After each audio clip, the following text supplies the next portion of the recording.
वे इस काम के लिए उत्साहित थे क्योंकि काम के समय के लिए स्कोरिंग सिस्टम था और उन्हें प्रति घंटा 10 बोनस पॉइंट्स मिलते थे। भले ही वे बोनस पॉइंट्स के उपयोग को न समझते हों, खिलाड़ी काम शुरू करने के लिए तैयार थे। खिलाड़ी आपस में बात कर रहे थे, एक्सप्लोरर्स सही कह रहे हैं, फाइल मत डिलीट करो, काम पूरा करो। एक्सपेरिमेंटल फेज में इतना हिसाब किताब करने का क्या मतलब? खिलाड़ियों को सिर्फ दीवार बनाना ही नहीं था, बल्कि अन्य महत्वपूर्ण काम भी थे, जैसे कि कटाई, धूम्रपान, मछली पकड़ना, सुअर का शिकार और संग्रह करना। शायद ये जगह पुराने जमाने की तरह कार्यों को बांटती थी। उदाहरण के लिए 1.8 मीटर लंबी महिला खिलाड़ी न या को एक संग्रहकर्ता का काम मिला। सो क्वांग सभी खिलाड़ियों की जानकारी उनके जीन, क्रम, ताकत, चुस्ती, सहन शक्ति, प्रतिभा और अन्य डेटा से सिस्टम के जरिए प्राप्त कर सकता था। न या का जीन अनुक्रम पहचान प्रणाली था, लेकिन मुख्य गुणों में से उसका पहचान थोड़ा कम था। रात में 10 में से 6। उसकी खासियत थी जहरीली सहजता। जिस खिलाड़ी में ये गुण होता है, वो ज्ञान और अनुभव से स्वतंत्र होकर जीवों के स्वाभाविक इंस्टिंक्ट्स पर निर्भर रहता है, ताकि विषैले तत्वों को पहचान सके। साथ ही शरीर में प्रभावी विष निषेधक मिलने से पहले उसके कई साइड इफेक्ट भी हो सकते थे। अगर उसने पहले जहरीले मशरूम खा लिए होते, तब भी उसकी आत्मा किसी और इंसान की तरह उसके शरीर को छोड़ देती। लेकिन जहरीले पौधों को एक विशेष तरीके से खाने से उसकी ताकत बढ़ सकती है। इसके अलावा अगर इस विशेषता की प्रभावशीलता को बढ़ाना है, तो उसे परसेप्शन एट्रीब्यूट से प्रभावित होना जरूरी है। उसे इकट्ठा करने का कार्य देना सही निर्णय था। दूसरी ओर, भले ही ये दूसरों के लिए काम को आसानी से हल कर देता है, लेकिन सांप व्यक्ति अभी भी सो क्वांग के लिए एक समस्या बना हुआ है। इसके साथ ही एक सांप व्यक्ति को देखकर उसने शर्माते हुए पूछा, लेवल 99 ट्रैश पिकर? उसने सोचा, इसका नाम क्या है? सांप व्यक्ति ने तलवारबाजी की किसी फिल्म की तरह आज्ञाकारी होकर हाथ जोड़ लिए और कहा, इट मी। वो हैरानी में सिर खुजलाते हुए सोचने लगा, क्या ये पेपर प्लम कोई मिशन छुपा रहा है? दीमक जैसे सांप ने ईमानदारी से एक बदबूदार कागज का टुकड़ा सो क्वांग को थमा दिया। जब मैं उठा तो मैनेजर साहब को यह कागज मिला। मुझे इस पर लिखी बात समझ नहीं आ रही, क्या आप पढ़ सकते हैं? वो लाचार सा मुस्कुराया और कागज पढ़ने लगा। वो कागज पहले ही भीग चुका था, जैसे पानी में डुबोया गया हो, लेकिन फिर भी बिल्कुल खराब नहीं हुआ था। शायद उसका मटेरियल वाटर रेजिस्टेंट था। उस पर लिखी लिखावट उसे जानी पहचानी लगी और वो इस दुनिया की भाषा में लिखी हुई थी। अचानक उसे कुछ एहसास हुआ। सो क्वांग शक में भर गया और सांप व्यक्ति से पूछा, ये तुम्हें कहां से मिला? उसने मासूमियत से जवाब दिया, मेरी बट पर। सो क्वांग वो कागज थामे खड़ा रह गया, अवाक। सांप व्यक्ति घबरा कर बोला, स्लेव? मेरा मतलब, जब मैं हाइबरनेशन कंपार्टमेंट से जागा तो वही था। सो क्वांग पसीने पसीने हो गया और बोला, ठीक है, मैंने ऐसे ही पूछ लिया था। फिर वो उस भीगे हुए कागज को पढ़ने लगा। ये निकला एक पत्र जो पहले मैनेजर ने उसे भेजा था। बधाई हो, तुमने इनाम जीत लिया है। सो क्वांग ने मुंह बनाते हुए कहा, यह आदमी सच में थोड़ा संकी है। इसके बाद उसने उस कागज की परवाह नहीं की और सिस्टम खोलकर सांप व्यक्ति की जानकारी देखने लगा। देखते ही उसका चेहरा पीला पड़ गया। सिस्टम द्वारा दी गई सारी जानकारी दिखा रही थी कि यह सांप व्यक्ति काफी ताकतवर है। उसका शारीरिक ढांचा और ताकत असली थी। अगर उसे इंजेक्शन न दिया गया होता तो उसकी ताकत मेरे लेवल 5 के बराबर होती, और उसकी पुनर्जीवित होने की क्षमता, ठंडा खून, ये सब असली लड़ाई में फायदे की बात थी। हां, यह सच है कि इसे लेवल अप करना मुश्किल है। यह ठंड सहन नहीं कर सकता और जटिल मशीनें नहीं चला सकता, लेकिन ये सब त्रुटियां नहीं है। कह सकते हैं, भले ही ये होशियार नहीं है, लेकिन बेहद उपयोगी है। सो क्वांग और 4 आंखों वाला ये सांप व्यक्ति एक दूसरे की ओर असहजता से देखने लगे। ज्यादा देर इंतजार न कराते हुए सो क्वांग ने दृढ़ता से कहा, आज से तुम और मैं मिलकर सुअर पकड़ेंगे। यह सुनते ही सांप व्यक्ति खुशी से चिल्ला पड़ा, जैसे जान की बाजी लगाकर खाना खाएगा। मैनेजर का आदर करता था वह। यह देख सो क्वांग भी थोड़ा खुश हुआ। बहुत अच्छा, जोश अच्छा है। फिर उसने तुरंत सांप व्यक्ति को एक टास्क दिया, जाओ, वृद्धाश्रम के दरवाजे पर मेरा इंतजार करना। मुझे कुछ काम निपटाना है, मैं बाद में आता हूं। सांप व्यक्ति मूर्खता से मुस्कुराया और आज्ञा का पालन करते हुए भारी कदमों से चल पड़ा। तभी किसी ने पुकारा, मैनेजर। उसने मुड़कर देखा और चौंक गया। उसके कपड़े? जब उसने डांग डांग की पोशाक देखी तो सोचा, सिर्फ उसके और मेरे कपड़े ही शरीर से इतने चिपक कर क्यों बने हैं? सो कुआंग ने डांग डांग की ओर इशारा करते हुए पूछा कि उसकी पोशाक कहां से आई और वो दूसरों जैसी क्यों नहीं है। तांग तांग ने मुट्ठियां भींचते हुए जवाब दिया, मैनेजर, आदरणीय मैनेजर, ये पोशाक पहले सबकी तरह ही थी। फिर उसने सो कुआंग के शरीर पर लगी पीली डोरी की ओर देखा और कहा, मैंने वो पीली डोरी खींची थी। तभी सो कुआंग ने अनजाने में अपने शरीर की वही डोरी खींच दी जिसका जिक्र डांग डांग ने किया था। तभी उसकी पोशाक भी उसी तरह बदल गई जैसा डांग डांग समझा रही थी। वो हैरानी से अपने हाथों को देखने लगा और सोचा, ये मैंने नहीं सोचा था कि इस नीली जैकेट में ऐसे फंक्शन छिपे होंगे। उसे महसूस हुआ कि बदलाव के बाद उसका शरीर हल्का हो गया है और कपड़े अच्छे से फिट होने लगे हैं। वो थोड़ा खुश हुआ। बहुत अच्छा, ये तरीका भविष्य में खिलाड़ियों को बता सकता हूं। फिर वो डांग डांग की ओर मुड़ा। अरे हाँ, वो तो उसे टास्क देना भूल ही गया था। सो कुआंग ने सिस्टम स्क्रीन पर नीले रंग में डांग डांग नाम के टेक्स्ट पर क्लिक किया। स्क्रीन पर डांग डांग की जानकारी उभर आई। आईडी डांग डांग, gene sequence, mental system, rank level 0, मूल गुण ताकत 3, फुर्ती 3, शरीर की क्षमता 4, धारणा 5, बुद्धिमत्ता 6। विशेषताएं, बुद्धिमत्ता, फुर्ती, तेज प्राकृतिक प्रतिक्रिया, दोहराव वाले कार्यों से प्रतिक्रिया क्षमता में वृद्धि। सो कुआंग ने स्टेटस बोर्ड की ओर देखा और प्रशंसा से सोचा, तो इसकी भी अपनी मौलिक विशेषताएं हैं। उसने कल्पना की डांग डांग की, चश्मा पहने, बिजनेस कपड़ों में। अगर मुझे ठीक याद है तो असलियत में वो शायद फैशन डिजाइनर थी। अगर ऐसा है तो ये गुण उसके लिए सही बैठता है। उसने पूछा, क्या तुम पोशाकें बनाना जानती हो? डांग डांग ने उत्साह से सिर हिलाया। अगर मेरे पास सामग्री और औजार हो तो मैं कोशिश कर सकती हूं। वो ये सोचकर खुश थी कि भले ही उसका काम डिजाइन था और कंप्यूटर पर आधारित, लेकिन वो दूसरों के मुकाबले हाथ से काम बेहतर कर सकती थी। सो कुआंग ने कहा, सामग्री की चिंता मत करो, औजारों के बारे में सोचने दो, तुम पहले चलो। वो उसे एक ऐसी जगह ले गया जहां चमड़े के टुकड़े चौकोर फ्रेमों पर लटके थे और शांत भाव से पूछा, क्या ये काफी है? डांग डांग की आंखें दिल बन गई, मुंह से लार टपकने लगी। उसने चमड़े की ओर हाथ बढ़ाया, मन ही मन खुशी से सोचते हुए, पता नहीं ये चमड़ा किस जानवर का है, लेकिन ये बाल, ये मुलायम एहसास, साफ पता चलता है कि ये सस्ते नहीं है। उसने अपने मुंह से लार पोंछी, चेहरे पर कोई शर्म नहीं थी और पूछा, कितना कितना है ये सब? मुझे दे दो। सो कुआंग ने जवाब दिया, अगर ठीक लगे तो तुम फर्श प्रोसेस करने की जिम्मेदारी ले सकती हो। जो फर्श लटके हैं वो हमारे फैट हेड ने प्रोसेस किए हैं, लेकिन उसे इन चीजों की समझ नहीं है। डांग डांग की आंखें चमक उठीं। उसने छाती ठोक कर कहा, ठीक है, चिंता मत करो, मुझ पर छोड़ दो। फिर उसने पूछा, शेप के बारे में कोई विशेष निर्देश? सो कुआंग उसके सामने खड़ा हो गया, हाथ बांधे। कोई विशेष आकार नहीं चाहिए, बस गर्म रहना जरूरी है। फिर उसने पीछे की ओर अंगूठा दिखाया। एक सिलाई मशीन चमकी। उसने पूछा, औजारों को लेकर कोई जरूरत? उसने कहा, यह सिलाई मशीन थोड़ी मुश्किल से मिली है, लेकिन बुनियादी सुई धागा और कैंची मिल सकते हैं। डांग डांग ने आत्मविश्वास से अंगूठा अपनी ओर किया। भले ही सिलाई मशीन होती तो बेहतर होता, लेकिन गर्म रखने के लिए यह औजार ही काफी है। सो कुआंग ने एक चालाक मुस्कान दी और सोचा, बुरा नहीं, मुझे ऐसे लोग पसंद है जो मेहनत करते हैं।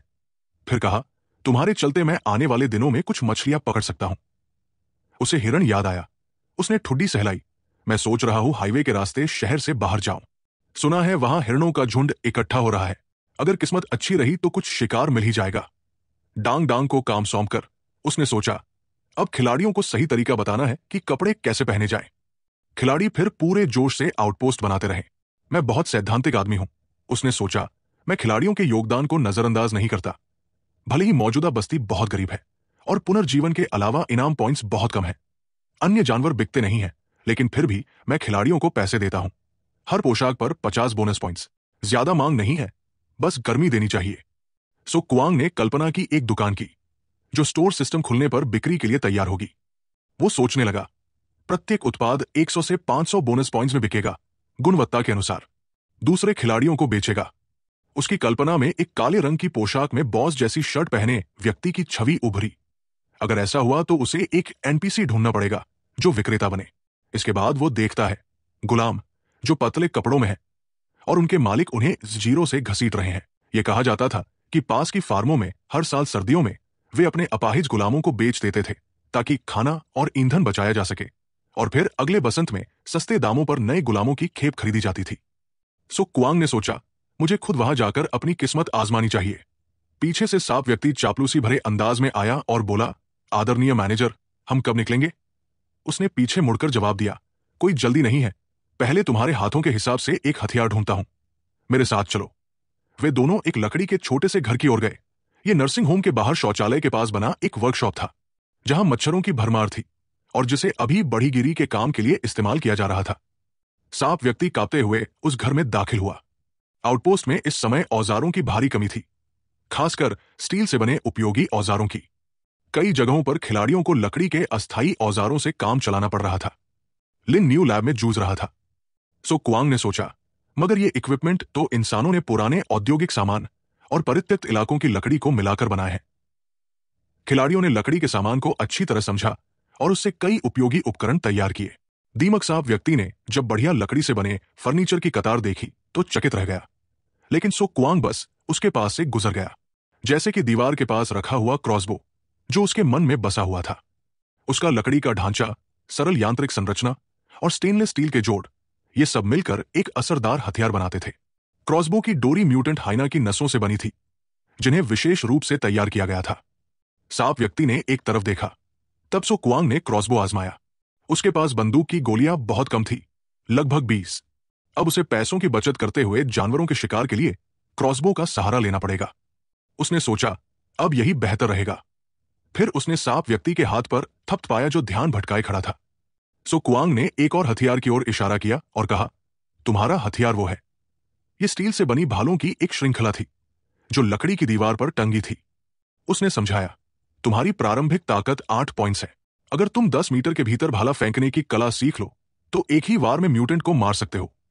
सांप व्यक्ति ने संदेह से कहा, लेकिन मैनेजर, मुझे लगता है कि अगर मैं दूर से हमला करने वाला हथियार इस्तेमाल करूं तो म्यूटेंट को मारने का मेरा मौका ज्यादा होगा।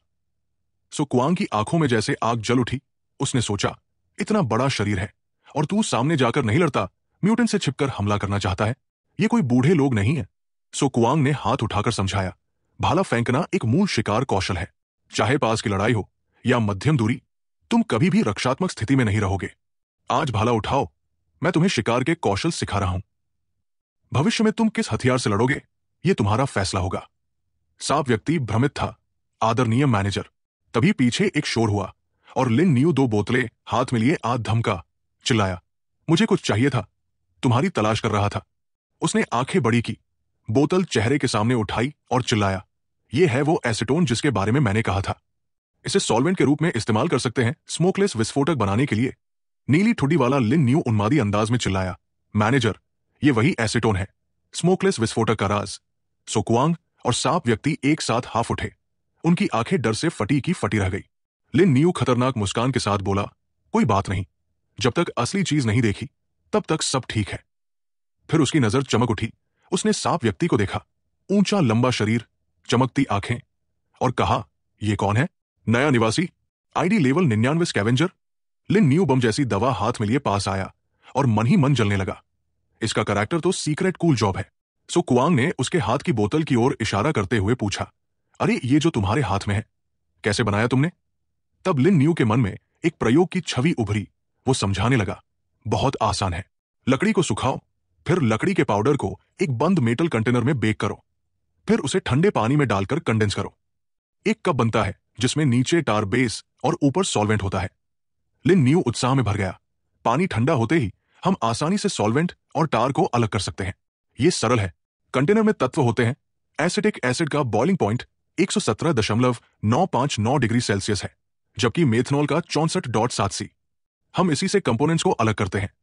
फिर उसने ग्रेसफेड लिक्विड की बोतल उठाकर कहा, इनमें एसिटिक एसिड क्षारीय धातुओं के साथ प्रतिक्रिया करके विभिन्न प्रकार के नमक बना सकता है। और ये एसीटोन कमाल की चीज है। एक चीबी शैली की छवि उभरी जिसमें लिन न्यू म्यूटेंट पर ड्रग्स फेंककर उन्हें उड़ा रहा था। वो गर्व से बोला, हां, अगर मुझे सल्फ्यूरिक एसिड मिल जाए, फिर हम हाइड्रोजन परऑक्साइड को अलग कर सकते हैं, और अगर हाइड्रोजन परऑक्साइड को एसीटोन के साथ मिलाएं तो बनता है ट्राइएसीटोन ट्राइपेरोक्साइड, जिसे टैप कहते हैं, आम भाषा में विस्फोटक।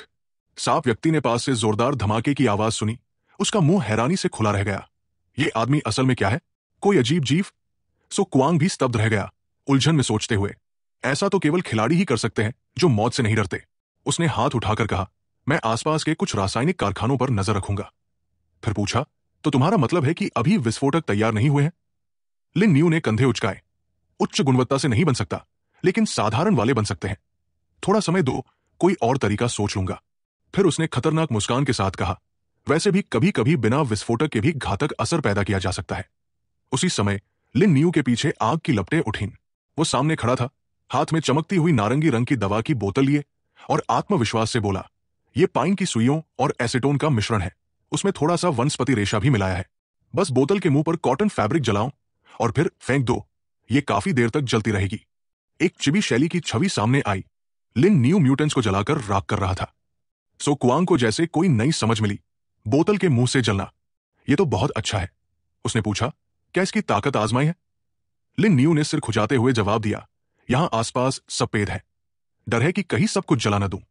सो कुआंग ने सोचा, यह आदमी तो काफी ताकतवर लग रहा है। उसने लाचार सा चेहरा बनाया और कहा, मैं बाद में बाहर जाकर तुम्हारी मदद करूंगा। लिन न्यू के कंट्रीब्यूशन पॉइंट्स में 1000 अंक जोड़ दिए गए। सो कुआंग ने कहा, यहां रासायनिक प्रयोग थोड़े खतरनाक है।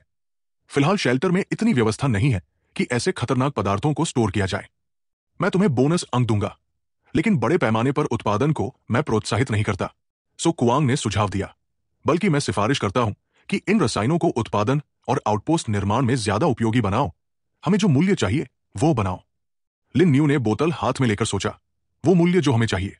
सो कुआंग ने कहा, तुम धीरे धीरे सोचो, और हां, शेल्टर के अन्य लोगों से बात करो। क्या पता किसी के पास कोई ऐसा विचार हो जो उम्मीद से बढ़कर हो। एसिटिक एसिड, एसीटोन और मेथनॉल का उपयोग बहुत व्यापक है।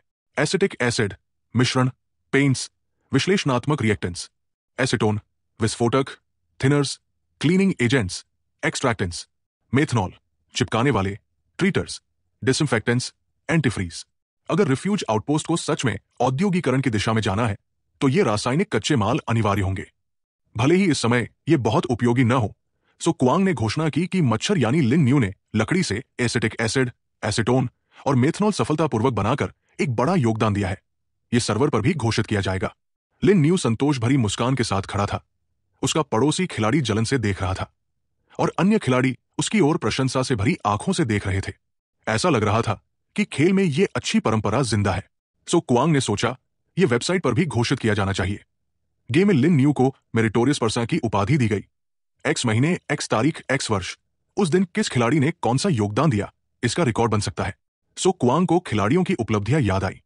ये उपलब्धियां विकास की समस्याओं को हल कर सकती हैं और कठिन कॉपीज को पार करने में मदद कर सकती हैं। उसने कंधे उचकाए। एक गरीब मैनेजर होने के नाते सम्मान ही वो एक चीज है जो मैं खिलाड़ियों को दे सकता हूं। बेस व्यवस्थित करने के बाद हम तीनों जंगल की ओर निकल पड़े। मैं रात में 10 बार गया, कचरा उठाया, पार के रास्ते हाईवे के किनारे शहर से बाहर निकलकर उत्तर की ओर चलता रहा, जानवरों का शिकार करता रहा और कीमती निशानों की तलाश करता रहा। क्विन सिटी का इंडस्ट्रियल पार्क क्लस्टर शहर के दक्षिण पूर्व कोने में केंद्रित था, जो रिंग रोड नंबर 3 और 2 पर पंखे के आकार में फैला था। सो कुआंग और उसके 2 साथी खंडहरों के बीच से गुजरे। एक उत्तरी उपनगर का मौसम पार्क, मुख्यतः आवासीय क्षेत्र। शहर से बाहर की सड़क के किनारे कई अधूरी इमारतें थी। एक साफ सुथरी बिल्डिंग टूटी फूटी इमारतों के बीच अलगसी दिख रही थी।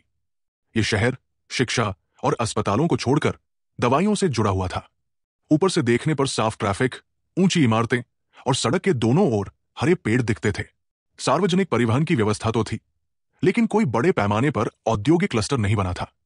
टंतुआन सिटी के उत्तरी उपनगर में अस्पताल, फायर प्रोटेक्शन, स्कूल, सुपरमार्केट, कपड़ा फैक्ट्री, फूड फैक्ट्री और कबाड़ जलाने के क्षेत्र थे। हल्के उद्योग केवल थोड़े बहुत थे, और वे भी आवासीय इलाकों से दूर कबाड़ जलाने के क्षेत्रों के पास फैले थे। धीरे धीरे एक धुएं से भरा हरा सा परिदृश्य सामने आया, जो पहले देखे इलाके से बिल्कुल अलग था। अब यह सब घने जंगलों से ढका हुआ था। जब परमाणु युद्ध छिड़ा तो क्विन सिटी भारी जनसंख्या और रणनीति की अज्ञानता के कारण रणनीतिक हथियारों के लिए बिल्कुल भी तैयार नहीं थी। लोग अवरोधों की ओर भागे, परंतु समाज के पतन के बाद बड़ी संख्या में शरणार्थी इस जगह आपदा बनकर आए। हजारों लोग सुपरमार्केट में घुस पड़े, सामान छीनने लगे। सुपरमार्केट, कन्वीनियंस स्टोर्स और बाजार कुछ ही समय में लूट लिए गए। जो भी जरूरी चीजें मिली, लोग लेकर भाग गए। फिर आई तबाही। अस्पताल, स्कूल, सड़क की दुकानें, यहां तक कि घरेलू वस्तुएं जैसे रेफ्रिजरेटर और स्टोरेज कंटेनर तक लूट लिए गए। कई लोग एक बड़ी दीवार के सामने बेबसी से हाथ उठाए खड़े थे। कोई भी शेल्टर अपनी सुरक्षा को खतरे में डालकर उनके लिए दरवाजा खोलने की हिम्मत नहीं कर सका और नहीं कर सकता था।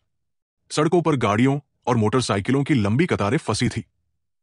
यातायात पूरी तरह से ठप हो चुका था, जिससे उनके लिए यहां से निकलना भी असंभव हो गया था। सो क्वांग और उसके साथी तीनों एक उजड़े हुए कबाड़ के ढेर के बीच खड़े थे। 200 साल बाद भी वे दीवार पर लगी गोलियों के निशान और टूटे कांच के टुकड़ों से यहां हुई त्रासदी को महसूस कर सकते थे। सड़कों पर सफेद हड्डियां बिखरी थी। कचरे के पास, जर्जर इमारतों के सामने, खिड़कियों के पास, ग्रोसरी शेल्फ्स और कचरे के डब्बों तक में कहीं भी अदबकी हुई, पूरी तरह न गल सकी हड्डियां बिखरी पड़ी थी। डीप टॉप कांपते हुए बोल पड़ा, ओह, यह तो बहुत ही दुखद है। एक कचरे के डिब्बे में सूखी हुई एक कंकाल की देह घुटनों के बल बैठी मिली। टर्माइट स्नेक मैन ने जल्दी से उस बॉक्स का ढक्कन बंद कर दिया। डीप टॉप ने बात आगे बढ़ाई, सच कहूं तो इस गेम की सेटिंग बेहद वास्तविक लगती है, बिल्कुल वैसी जैसी कि दुनिया प्रलय के बाद होगी। सो क्वांग ने कलम और नोटबुक हाथ में लेते हुए जवाब दिया, असल में यह जगह तो शुरू से ही प्रलय के बाद की दुनिया थी। उसने अनुमान लगाया कि यह शायद कोई कपड़ों की दुकान रही होगी, मगर रैक पर बहुत कम कपड़े बचे थे। इससे साफ था कि कलेक्टर्स इस जगह को पहले कई बार लूट चुके थे। डीप टॉप ने कहा, मुझे लगता है इस बार हमारा आना बेकार ही रहा। यहां तो पहले ही सफाई हो चुकी है। लेकिन सो क्वांग ऐसा नहीं सोचता था। वो सिर्फ कुछ उपयोगी चीजें खोज रहा था, जैसे कि सुई धागे का एक सेट जो अभी भी पैक था। उसने वो बैग डीप टॉप को दे दिया और कहा, अभी आउटपोस्ट में ऐसी छोटी चीजों की बहुत जरूरत है। डैंग डैंग शायद बहुत खुश हो जाए। जैसे ही वे निकलने लगे, अचानक एक जोरदार चीख सुनाई दी, जिससे सो क्वांग ठिठक गया। वो तेजी से एक दीवार के पीछे छिप गया। ये आवाज 5 मिलीमीटर की गोली जैसी लग रही थी।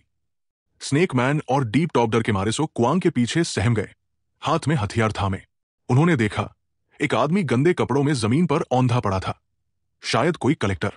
तभी उसके पास 2 लंबे चौड़े हथियारबंद आदमी और एक बेहद खतरनाक कुत्ता दिखाई दिए।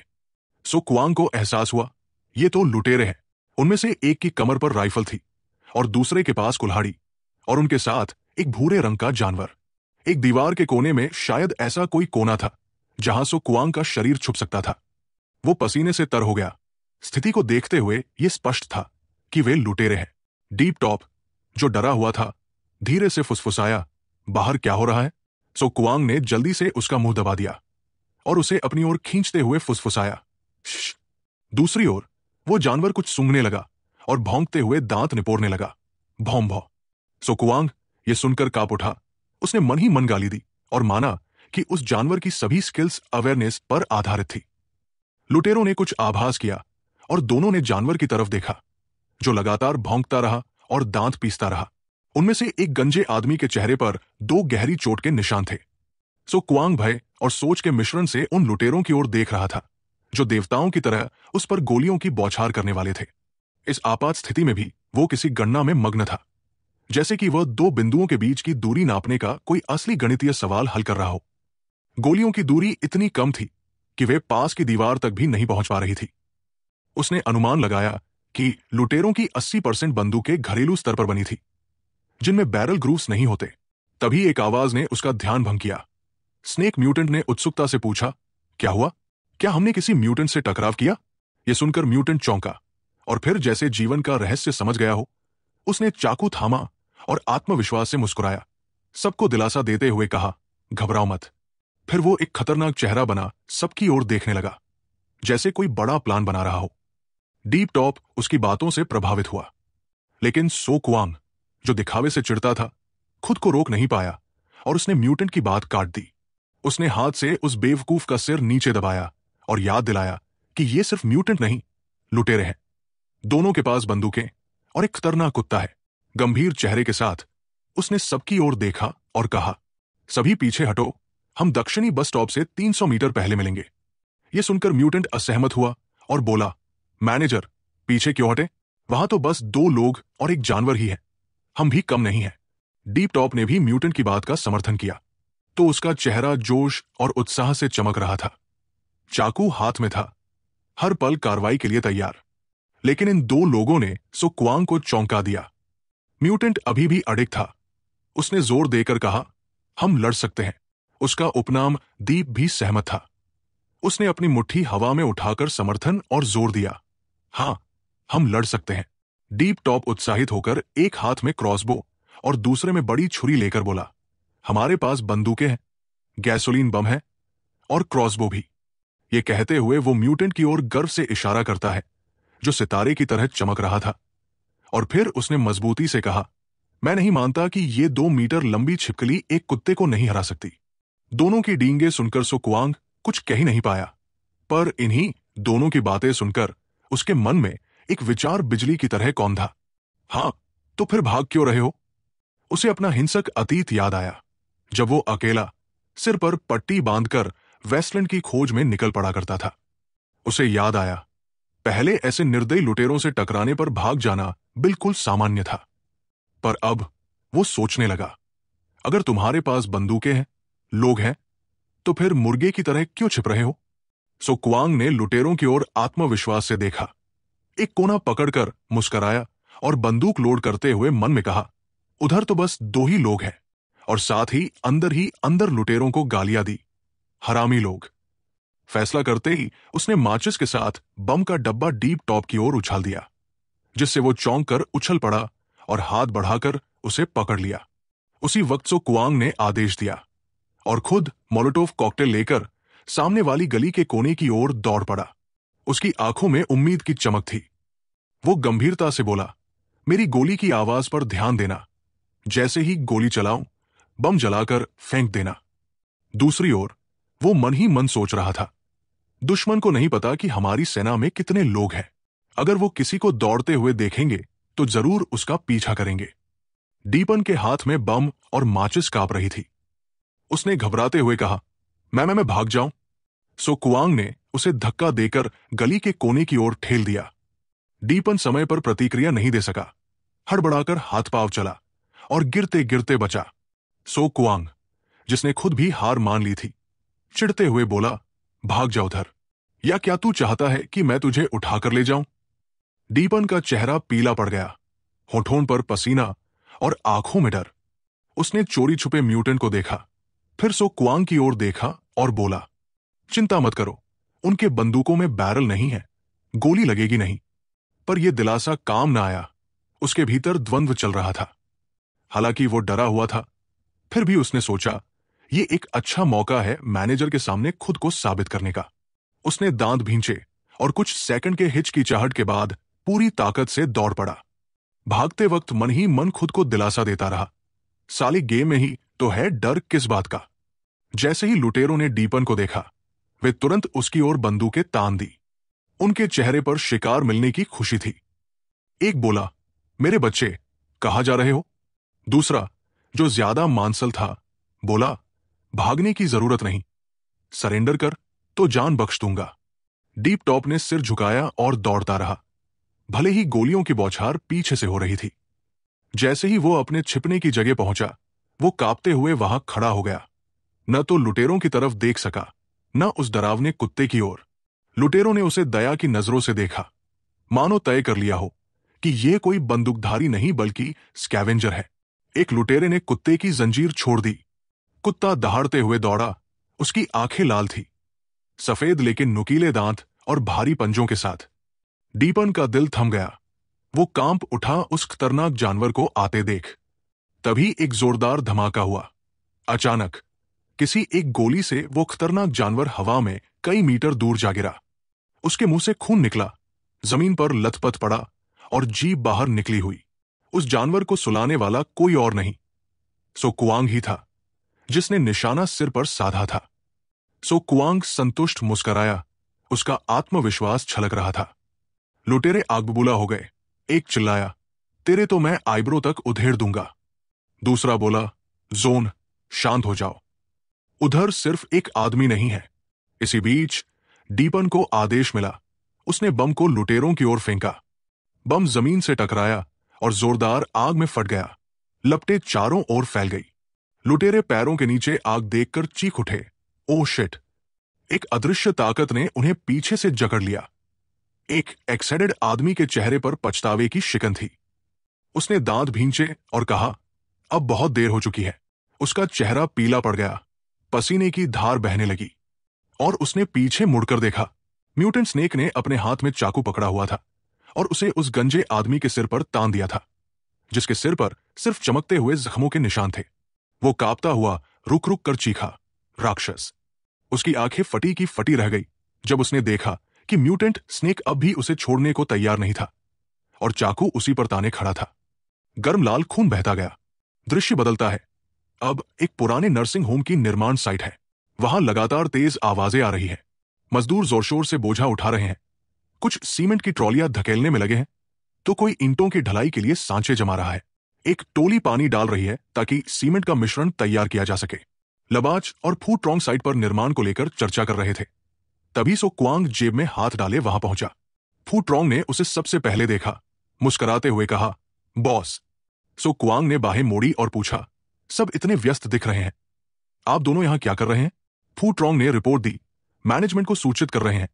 हम स्टील बनाने की विधियां खोज रहे हैं। हमने ये प्रोजेक्ट दाल लुनान को सौंपा है। वो सिविल इंजीनियरिंग इंडस्ट्री से है। सो क्वांग ने आगे पूछा, क्या क्वांग फोन ने कुछ प्रगति की?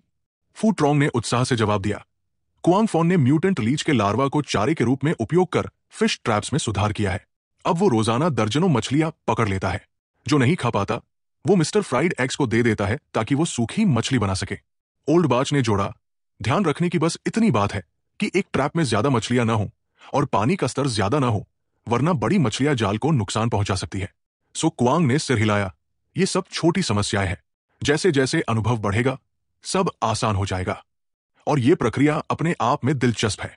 जाते समय वो मुड़ा और याद दिलाया, तुम लोग स्टील बनाने के उस तरीके पर काम जारी रखो, मुझे और भी काम है। दोनों तुरंत खड़े हो गए और सैल्यूट करते हुए बोले, यस मैनेजर।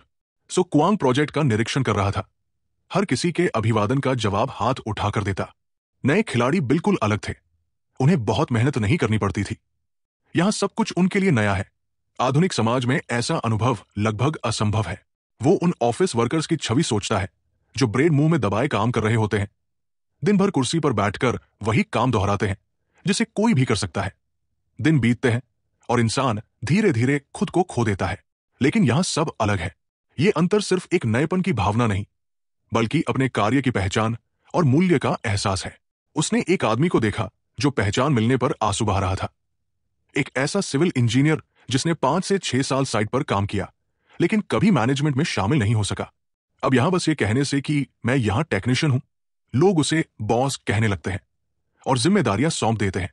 सो क्वांग ने लुइन निये को देखा जो खुशी से सबको बता रहा था कि नया बेलोस तैयार है। बाकी लोग भी उत्साहित थे। बहुत बहुत धन्यवाद बॉस। सो क्वांग सोचता है, अधिकतर खिलाड़ी आम लोग हैं। असल जिंदगी में उनका काम दिखता नहीं, लेकिन यहां अगर आपके पास स्किल है तो जरूरी नहीं कि आप असाधारण हो। आपको सामूहिक रूप से पहचाना जाएगा। वो खड़ा रहा, कार्य पूरा होते हुए देखता रहा। सभी की मेहनत से शेल्टर का आउटपोस्ट लैंडमार्क तेजी से आकार ले रहा था, आंखों से दिखाई देने वाली रफ्तार में। मास्लो की जरूरतों की श्रेणी के अनुसार शारीरिक, सुरक्षा, सामाजिक, आत्मसम्मान और फिर आत्म साक्षात्कार की जरूरत, यह वही सबसे ऊंचा स्तर था और इसकी आध्यात्मिक खुशी अतुलनीय थी। सबसे अहम बात, इसके लिए भारी कीमत नहीं चुकानी पड़ती थी। मांसपेशियां थकी हो सकती हैं, पर यह सिर्फ एक कैरेक्टर है। खिलाड़ी की असल जिंदगी पर असर नहीं पड़ता, बल्कि अगला दिन ऊर्जा से भर देता है क्योंकि वो समय पर सो गया था। फिर अचानक उसके विचार गंभीर हो गए। मैनेजर के तौर पर ये बातें मेरे लिए मायने नहीं रखती। जब तक बुकिंग की संख्या लिस्ट में दर्ज खिलाड़ियों से ज्यादा है, कोई चिंता नहीं। सो क्वांग मुस्कुराया, आत्मसंतुष्टि से भरकर। फिर से रिटायरमेंट का अभिनय करते हुए कहा, कृपया अपना हेलमेट उस व्यक्ति को दे जिसे जरूरत है और इस बार कोई नया तरीका आजमाइए। अब खिलाड़ी आपस में प्रतिस्पर्धा करेंगे। मैंने सुना तुमने गेम छोड़ दिया, तो अब हेलमेट मेरा हुआ। उसने दरवाजा खोला। भीतर डीप टॉप और टर्माइट स्नेक मैन बैठे थे। दोनों ने बॉस को देखकर सिर घुमाया और अभिवादन किया। सो क्वांग ने बाहें मोड़ी और कहा, ठीक है, लटुन इस बार लूट को फिर से व्यवस्थित करो। उसने जमीन पर फैली गंदी चीजों की ओर देखा और मन ही मन आकलन किया, चलो असली काम पर वापस लौटते हैं। इस बार का शिकार काफी संतोषजनक था। 2.5 mm की आयरन गन, 62 गोलियां और 3 बैकपैक जिन्हें मैं अभी तक खोल नहीं सका। जब मिस्टर फ्राइड एग्स की आंखों में चमक आई और उसने अपने लाए गए हाइना की ओर देखा तो सो क्वांग को वो पुराना समय याद आया। उसने सोचा, मैं ऐसा इंसान हूं जो किसी भी चीज को बर्बाद करना पसंद नहीं करता। इवन म्यूटेंट हाइना को भी मैंने पाल रखा था और उसे फ्राइड एग्स के हाथ सौंप दिया था, एक शेफ के तौर पर। वर्तमान में लौटते हुए डीप टॉप अपने बैकपैक को टटोल रहा था। कुछ चीजें निकली। एक माचिस की डिबिया, एक कंपास, एक नक्शा, कुछ सूखे मांस के टुकड़े और कुछ प्लास्टिक के टुकड़े। उसने भौहें उठाई और प्लास्टिक के उस टुकड़े को गौर से देखा। सोचने लगा, इस पर लिखा क्या है? स्नेक मैन ने भी सिर आगे बढ़ाया। वो भी उसे देखने लगा। वो टुकड़ा किसी कैसीनो चिप जैसा लग रहा था। पीछे खड़े सो कुआंग ने गंभीर चेहरा बनाते हुए कहा, यह प्लास्टिक का टुकड़ा मेरे लिए बहुत काम का है, इसे मुझे दे दो। डीप टॉप ने बिना सोचे समझे उसे थमा दिया, क्योंकि उसका ध्यान अभी भी सूखे मांस पर टिका था और मुंह में पानी भराया था। सो कुआंग ने उसे देखा और चेताया, रहने दो, मेरी सलाह है कि इसे मत खाना। डीप टॉप ने निराशा में पूछा, क्यों? सो कुआंग का चेहरा स्याह हो गया।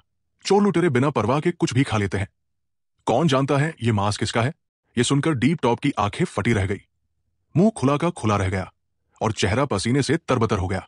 फिर सो कुआंग ने अचानक अपने हाथ बांधते हुए विषय बदल दिया। वैसे किसी को मारने का कैसा अनुभव होता है? स्नेक मैन ने सिर खुजलाते हुए उलझन में कहा, हाँ, मैंने ध्यान नहीं दिया। डीप टॉप का चेहरा पीला पड़ गया और वो कांपने लगा।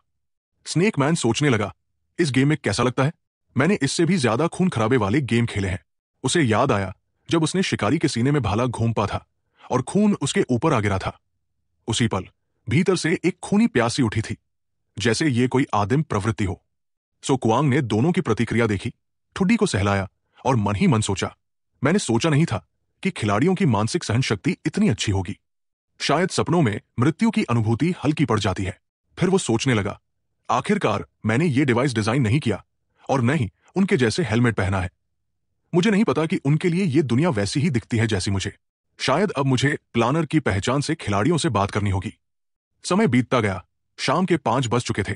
बेसिक सैनिटोरियम की उत्तरी दीवार की मरम्मत हो चुकी थी। सो कुआंग ने सोचा, इन खिलाड़ियों को देखकर कहना पड़ेगा कि ये सचमुच जीनियस है।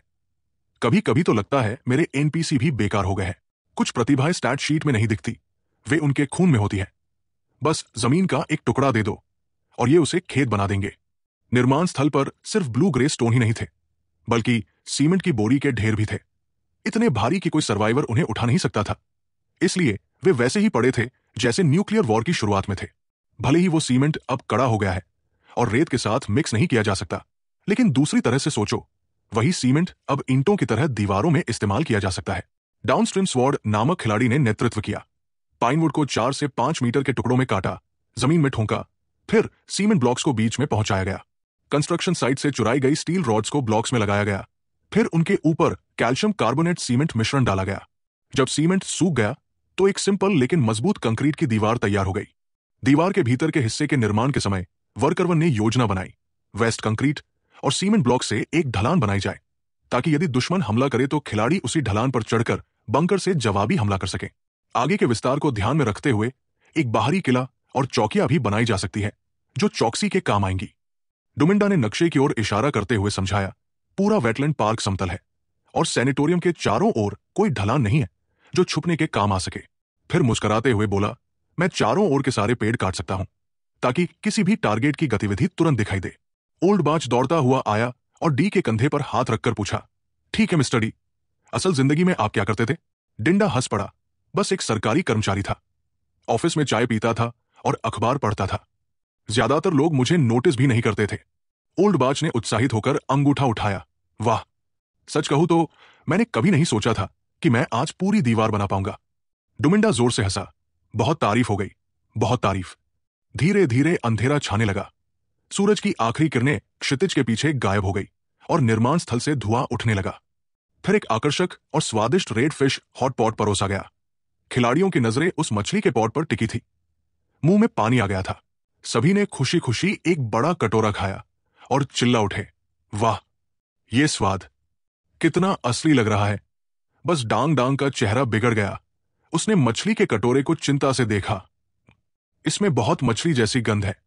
जब उसने देखा तो वो चिढ़ गया। क्यों नाराज हो गया डांग? ऐसा लगा जैसे वो सिर्फ ये सुनिश्चित करना चाहती थी कि खाना साफ हो। वहां तो मसालेदार शराब ही नहीं थी, लेकिन फिर भी उसने पूरी कोशिश की। तभी अचानक डीप टॉप उसके पीछे प्रकट हुआ। उसका व्यवहार बड़ा गंभीर और परिपक्व था। चलो खा लो अभी, उसने कहा। इस खेल में अगर नहीं खाओगे तो भूखे मर जाओगे। क्यों नहीं अपनी नाक ढककर पी जाते? मैं मदद कर सकता हूं। डांग डांग चौंक गई। नहीं, इसकी जरूरत नहीं। जब सभी खाने और पीने में मग्न थे, तभी सोकवांग और क्वांग फॉन अंदर आए। ओल्ड बाक और फू ट्रोंग ने उन्हें देखा और खुश होकर स्वागत किया। मैनेजर, जल्दी आइए, खाना खाइए। लेकिन तभी दोनों चुप हो गए। उनके चेहरे पर भ्रम था। उन्होंने देखा कि सोकवांग और क्वांग फॉन सिर झुकाए, उदास और असहज खड़े थे। फू ट्रोंग ने जोर से पूछा, क्या हुआ mister Quang Phong? Quang Phong ने धीरे धीरे चश्मा ठीक किया। चेहरा गंभीर था, जैसे किसी की मौत हो गई हो। उसने कहा, एक दुखद खबर है। लगता है कि कोई इस खेल में मर गया है। यह सुनते ही ओल्ड बाक और फू ट्रोंग घबरा गए। क्या? मर गया? ओल्ड बाक का चेहरा पीला पड़ गया। इस खेल में कोई मर सकता है? यह खेल कभी किसी को आसानी से मरने नहीं देता, नहीं मुफ्त में कुछ देता है। एक बार मरना भी मुश्किल होता है। सोकवांग भी चिंता में पड़ गया। तीसरी पीढ़ी के खिलाड़ियों को बिना युद्ध के ही ऐसी अप्रत्याशित क्षति का सामना करना पड़ा, वो भी समय से पहले। उसने सबको बताया, मैंने उसे सुबह जामुन और खाने योग्य मशरूम इकट्ठा करने भेजा था, पर किसी कारणवश वो सीधे म्यूटेंट लीच के घोंसले की ओर चली गई। उसने समझाया, मैं खिलाड़ियों की लोकेशन सूची से उसकी आखिरी गतिविधि देख सकता हूं। और जब देखा कि वो आखिरी बार म्यूटेंट लीच के घोंसले के पीछे गई थी, तो मैंने उसकी लाश ढूंढने का विचार त्याग दिया। म्यूटेंट बेबी लीच, वो खून नहीं चूस पाती, सिर्फ सड़ागला खाना खाती है। कभी कभी तिलचट्टों या चूहों का शिकार बनती है। लेकिन वयस्क लीच बहुत अलग होती है। वो शिकार को एक ही बार में निगल जाती है। उसके पाचक रस शिकार की मांसपेशियां ढीली कर देते हैं और मिनटों में उसे बेहोश कर देते हैं। सोकवांग का शरीर सिहर उठा जब उसने ये कल्पना की, अब तो शायद उसकी हड्डियां भी न मिले। उसने घोषणा की, अब सब लोग लॉग आउट करें। जो सक्रिय नहीं है, उन्हें निष्क्रिय कैबिन में वापस लाया जाएगा, फिर लॉग आउट कराया जाएगा। सभी खिलाड़ियों के लॉग आउट करने के बाद सोकवांग अकेला सक्रिय घटक निष्कर्षण मशीन के पास गया। उसे मिले इस यंत्र का अब तक एक बार भी उपयोग नहीं हुआ था, क्योंकि बिजली ही नहीं थी। उसने स्क्रीन देखी, चार्जिंग इंटरफेस। सबसे मजेदार बात यह है, उसने बड़बड़ाया कि ट्रेनिंग कैबिन में वायरलेस चार्जिंग है, लेकिन इसमें कुछ नहीं। उसे इंस्टॉलेशन डिजाइनर की विजयी मुस्कान याद आई, पर वो चिढ़ गया। साफ था, उस आदमी ने कभी नहीं चाहा कि कोई शेल्टर से बिजली चोरी कर सके। सोकवांग ने TKY को पुकारा, बोलो, ये मशीन जो सिंथेटिक पदार्थ बना रही है, उसे कल्चर चैम्बर में कैसे डाले? TKY बोला, सरल है, कंटेनर हटाए जा सकते हैं, बस सक्रिय घटक सीधे डाल दो। सोकवांग मुस्कराया, वो मुस्कान जिसमें मानवता नहीं बची थी। मतलब, हम दूसरे कल्चर चैम्बर के टैंक भी खोल सकते हैं? TKY ने सिर खुजाया, मालिक, आप चोरी करने वाले हैं क्या? सोकवांग हंसते हुए बोला, नहीं, बस उधार ले रहा हूं। जनरेटर महीने के अंत में मिलेगा। तब तक मैं मरे हुए खिलाड़ियों को जिंदा करने का इंतजार नहीं कर सकता। उसका चेहरा गंभीर हो गया। अब तो 70 अनछुए डिब्बे बचे हैं, पहले इनका उपयोग कर लेते हैं। TKY उलझन में था। उसके दोनों खरगोश जैसे कान नीचे झुक गए। पर अगर वो टैंक खत्म हो गए तो? सोकवांग ने हाथ हिलाया, तब कुछ और सोचेंगे। अभी की समस्या पहले हल करें। उसके मन में एक योजना बनने लगी। अगर मौत की सजा या लगातार मौतों पर जुर्माना बढ़ा दिया जाए, तो शायद खिलाड़ी कम जिज्ञासु बनेंगे। उसने मन ही मन योजना बनाई। जब खिलाड़ी और बढ़ेंगे, तो एक प्रशिक्षु गांव बनाया जाएगा। लेवल 5 से पहले किसी को बाहर नहीं जाने दिया जाएगा। बहुत से तरीके हैं संसाधन की बर्बादी रोकने के। फिर बड़बड़ाया, अब तक समझ नहीं पाया। ये मूर्ख खिलाड़ी आखिर सोचते क्या है? ये सब भूल जाओ। आखिरकार वो सिर्फ एक पहचान प्रणाली है। सोकवांग के चेहरे पर मायूसी की लकीरें थी। उसने खुद से सोचा, असल समस्या ये नहीं है कि वो मरी कैसे, बल्कि ये है कि जो मरी है वो एक नई खिलाड़ी थी, जिसके पास योगदान अंकों की कोई खास मात्रा नहीं थी जिसे काटा जा सके। यानी वो मृत्यु दंड सहन करने की स्थिति में ही नहीं थी। अब सोकवांग का मन खिन्न हो उठा। ये सब कुछ थोड़ा परेशान करने वाला था। यह भी नहीं कहा जा सकता कि वे लोग किसी कर्ज में थे, तो फिर खुद को इतना लाड़ प्यार क्यों दे रहे थे? सोकवांग के दिमाग में आया कि शायद इन लोगों को बर्तनों की सफाई या अतिरिक्त श्रम जैसे दंड दिए जाएं, जैसे इंजन रूम में काम करना। वो बड़बड़ाते हुए सोचने लगा कि क्या मजबूरी में काम करवाना या मृत्यु की जगह दंड देना बेहतर होगा। या फिर 100 सद्भावना अंकों की कटौती, या खाता 10 दिन के लिए प्रतिबंधित कर देना? उसने चौंक कर कहा, सहानुभूति अंकों की भी कटौती होती है, खाता प्रतिबंधित रहता है और पुनर्जीवन की घड़ी लगातार चलती रहती है। सोकवांग ने लंबी सांस ली। चलो आज के काम का लेखा जोखा गिनते हैं। ये उसकी नई आदत बन गई थी, क्योंकि दिन ब दिन ज्यादा लोग इस खेल में शामिल हो रहे थे। सामग्री का दैनिक परिवर्तन अब एक बड़ा आंकड़ा बन चुका था और एक प्रबंधक के तौर पर उसे हर वस्तु की योजना बनानी पड़ती थी। उसने कंप्यूटर स्क्रीन पर नजर डाली, जहां सामग्री का डेटा दिख रहा था। उसके माथे पर बल उभर आए। सूची में 84 लकड़ियां, 500 pound carbon, 500 pound calcium carbonate cement, पीली मिट्टी की 2 ढेरियां और कई ठोस सीमेंट ब्लॉक थे। जैसे ही वो आगे स्क्रॉल करने लगा, उसका चेहरा उलझन से भर गया। 220 लकड़ियों की खपत हो चुकी थी। सीमेंट उत्पादन में दिन में 200 पाउंड अतिरिक्त सामग्री चली गई थी। फिर उसने भोजन की कुल सूची पढ़ी। 50 पाउंड सूखा बेकन, 10 पाउंड स्मोक्ड मछली, 2 पाउंड खाद्य सब्जियां और कुछ रस भरी। ये पढ़कर वो सन्न रह गया। क्या खाया जा सकता है इसमें? 10 पाउंड स्मोक्ड मछली? सोकवांग का सिर दर्द से भर गया। वो बड़बड़ाया, मुझे एक गोदाम प्रबंधक की जरूरत है और शायद सटीक मापने वाले औजार भी। थोड़ा समय देकर उसने आंकड़ों के आधार पर खिलाड़ियों को उनके योगदान अंक बांटे। नए खिलाड़ियों को अंक आमतौर पर ईंट ढोने से मिलते हैं। औसतन प्रति घंटे 10 अंक। अधिकतर को 90 से 100 अंक दिए गए, सिर्फ डांग डांग को 0 अंक। हालांकि कपड़े सिलना एक तकनीकी काम है, खासकर उन सामग्रियों से जो पहले कभी उपयोग नहीं हुई। जैसे ही वो यहां के औजारों और सामग्रियों में ढल जाएगी, उसके अंक भी बर्फ के गोले जैसे बढ़ने लगेंगे। सोकवांग ने थककर राहत की सांस ली। आखिरकार वितरण पूरा हुआ। उसने सिस्टम बोर्ड पर हाथ फेरा और बड़बड़ाया, चलो दैनिक मिशनों से इनाम इकट्ठा करें। बोर्ड पर दिन के कार्य और पुरस्कार दिख रहे थे। वो चुपचाप मन ही मन गिनने लगा। कुल 6 प्रकार के इनाम बिंदु हैं। फिर मुस्कुराया। पिछले बोनस अंकों और आज के अंक मिलाकर कुल 17 हो गए हैं। अब वो अचानक गंभीर हो गया। एक प्रकार का जुआ खेलने जैसा भाव था। वो खड़ा हुआ और स्क्रीन पर पीले बटन को दबाया। उस समय स्क्रीन पर 2 गुलाबी पासे थे। एक मिडिल लेवल मिस्ट्री बॉक्स 10 अंकों में और 7 बेसिक मिस्ट्री बॉक्स 7 अंकों में। सोकवांग ने ड्रा पर क्लिक किया। तभी एक तिजोरी का दरवाजा खुला। अंदर से बैंगनी गुलाबी रोशनी निकली। सोकवांग और TKY ने देखा, लेकिन कोहरे के कारण अंदर नहीं देख सके। सोकवांग बेचैनी से नतीजे का इंतजार करने लगा। कुछ देर बाद उसके सामने प्रकट हुआ एक किटकैट का डिब्बाबंद गोमांस, 3 बड़े लॉलीपॉप, 2 छोटे लॉलीपॉप और एक रक्त की कलम जैसी चीज। उसने पहले उस पेन जैसी चीज की जानकारी देखी।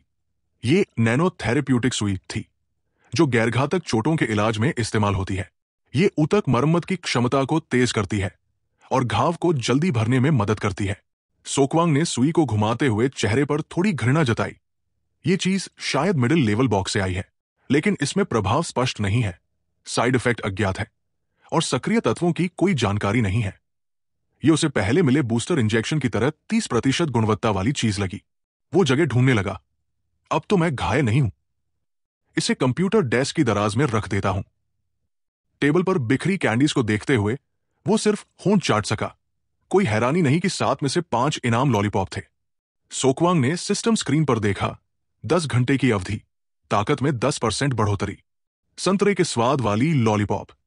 सोकवांग ने खुद से सोचा, यह संतरे वाला स्वाद भी पहले वाली चॉकलेट की तरह 10 घंटे तक गुणों को बढ़ाता है, पर इस बार ताकत नहीं बल्कि काया, फिजिक बढ़ती है। उसने आगे देखा। बाकी 2 चीजें थी, चॉकलेट और डिब्बाबंद बीफ। चॉकलेट का शुद्ध वजन 200 ग्राम और बीफ 230 ग्राम था। उसने गंभीरता से विचार किया, चॉकलेट तो ठीक है, पर यह डिब्बाबंद बीफ सच में खाने लायक है? उसी क्षण उसके दिमाग में सड़ी हुई डिब्बाबंद बीफ की बदबू की छवि कौंध गई, जिसका शेल्फ लाइफ सिर्फ 30 दिन था अगर एक बार खोल दिया जाए। वो थोड़ा चिंतित हो गया। अगर मुझे ठीक याद है तो कैनिंग की शुरुआत 1800 में फ्रैंको प्रशन युद्ध के दौरान हुई थी। उसने 2240 और 1 के बीच की समय रेखा गिननी शुरू की। अब तो वो सचमुच परेशान हो गया। क्या ये डिब्बा मेरी दुनिया के म्यूजियम की प्राचीन वस्तुओं से भी पुराना है? फिर उसके चेहरे पर एक चालाक सी मुस्कान आ गई। सोकवांग को इसका फायदा उठाने का रास्ता मिल गया था। इसे मैं फूट रॉन्ग जैसे खिलाड़ियों को दे सकता हूं। सहानुभूति बढ़ाने के लिए। सामान समेटने के बाद उसने कंप्यूटर पर देखा। नान या की एक नई पोस्ट आई थी। वो लिख रही थी कि कैसे वो अजीब चमकते मशरूमों वाली जमीन में खो गई थी। जैसे ही कोई चीज विषैली होती है, मेरी आंखें हरे रंग की रोशनी छोड़ने लगती है और मुझे ऑब्सेसिव कंपल्सिव डिसऑर्डर जैसा महसूस होता है। ये पढ़कर सोकवांग हैरान रह गया। क्या ये खिलाड़ी विश्व को नंगी आंखों से पहचान सकती है? क्या ये कोई नई खिलाड़ी है? उसका दिमाग सवालों से भर गया। जहर का निर्धारण करने का नियम क्या है? मात्रा की कोई सीमा है? और ये प्रतिभा कैसे सक्रिय होती है? वो कुछ समझ नहीं पाया, लेकिन पढ़ना जारी रखा। मैनेजर द्वारा सौंपे गए पहले काम में मैं जंगल में मशरूम और रसभरी चुनने गई थी। मेरे किरदार की प्रतिभा के अनुसार मैं जहरीले मशरूम और बेरीज पहचान सकती थी। इसलिए काम जल्दी हुआ और मैंने कुछ प्लास्टिक बैरल उठाए और लौट आई। फिर उसने लिखा, मैंने सोचा सभी काम पूरा कर वापस सैनिटोरियम के पास लौटेंगे, तो मैं थोड़ी दूर और चली गई। एक ऐसी जगह पहुंची जो पार्किंग जैसी लग रही थी। वहां काफी मशरूम थे। मैंने बहुत से तोड़े। जैसे ही वो लौटने वाली थी, उसने एक कंक्रीट की पाइप देखी जो किसी सीवर जैसी थी और उसमें से नीली रोशनी आ रही थी। सोकवांग ने पढ़ना जारी रखा। मैंने सोचा, अंदर इतनी मशरूम है, क्यों न एक नजर डालूं? मुझे जहर पहचानना आता है तो छूने की जरूरत नहीं है। उसकी जिज्ञासा बढ़ती जा रही थी। क्या देख लिया था या ने? मैंने आसपास कोई खतरा नहीं देखा तो झांकने के लिए अंदर चली गई। मैं सच कहती हूं, मैं सिर्फ देख रही थी। फिर कहानी डरावनी हो गई। एक मांस का ढेर अचानक मेरे चेहरे पर गिरा। मैं सांस नहीं ले पाई, आंखें नहीं खोल पाई, शरीर हिल नहीं सका। ऐसा लगा जैसे मुझे किसी ने निगल लिया हो। नान या की कहानी बेहद स्पष्ट और जीवंत थी। सोकवांग आसानी से पूरी घटना की कल्पना कर सका।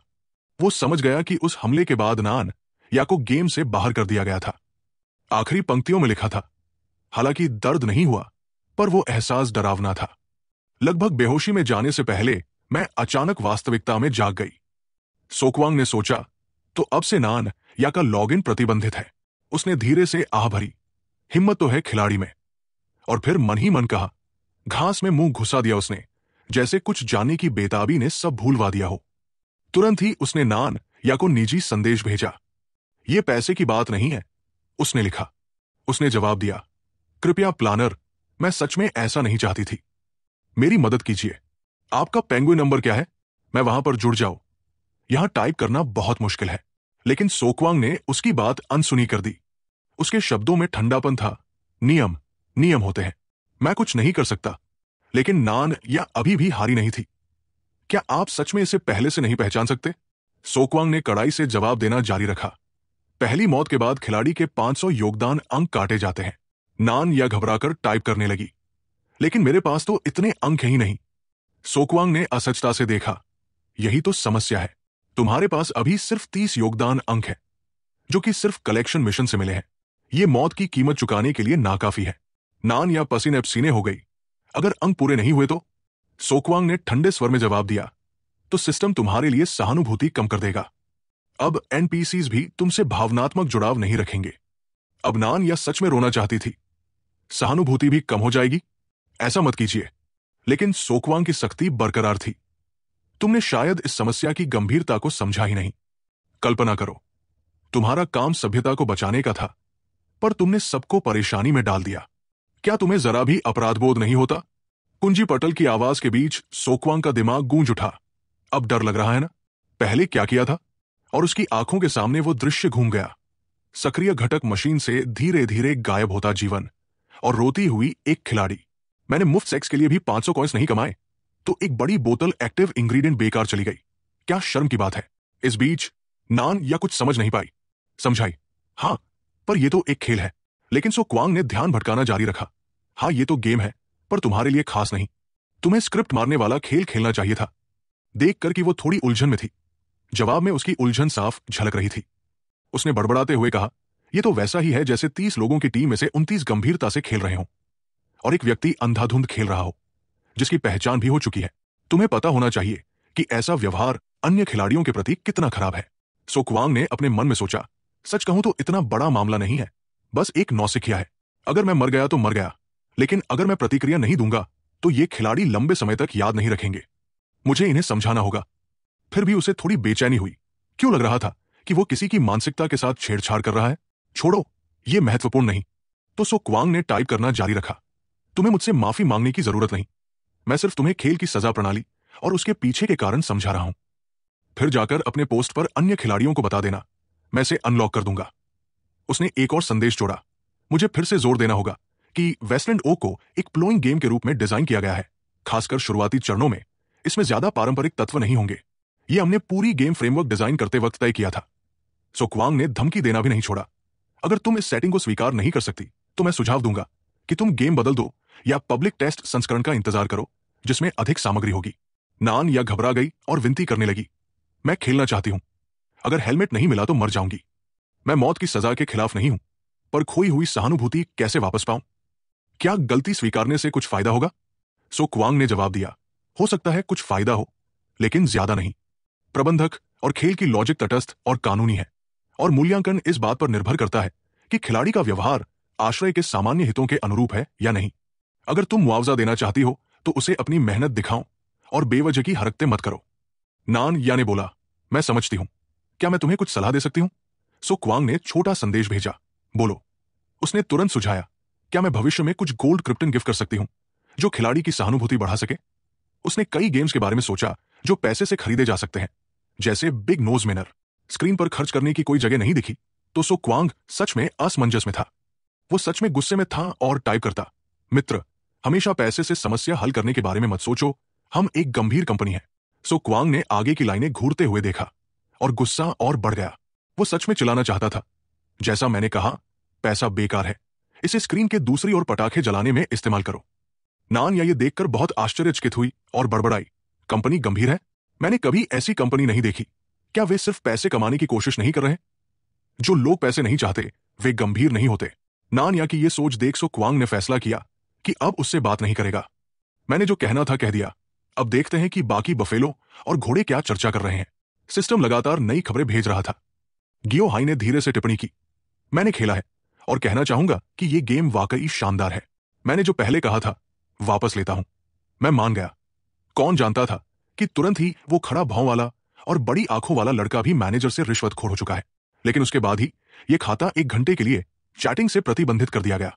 उस लड़की ने, जिसके 10 आम दुश्मन थे, नट से शरारती सवाल किया। कुत्ता फिर से भौंका। समय जल्दी बीत रहा है, थोड़ी नाराजगी है। तुम्हें आधिकारिक वेबसाइट पर पोस्ट देखी है? वो व्यक्ति जो आज मरा, 10 आम दुश्मनों वाली लड़की ने जवाब दिया, ये नान या होना चाहिए लगभग 180 सेंटीमीटर लंबी टांगे। समूह नेता को तरीका निकालना चाहिए सबको समूह मिलाने का। समय तेजी से बीतता गया। बोर होकर कहा, खुद करो, मुझे छोड़ो। सो क्वांग ने सभी की बातचीत देख थोड़े चौंक गया। टीम भी आधिकारिक वेबसाइट के पोस्ट पर चर्चा कर रही थी। लॉन्ग फ्यूचर ने भी लेख पढ़ने के बाद अपनी राय दी।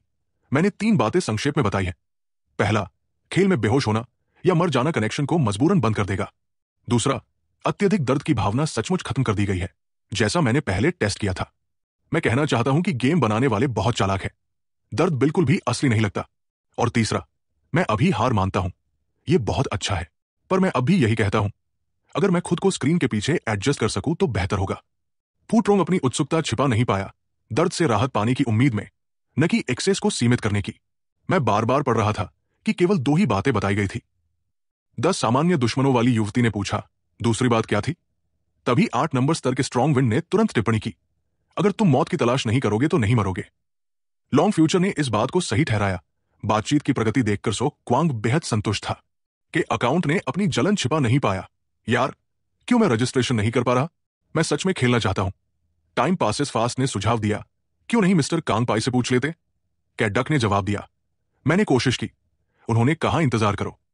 10 सामान्य दुश्मनों वाली लड़की अब कुछ नहीं जानती थी कि और क्या कहे।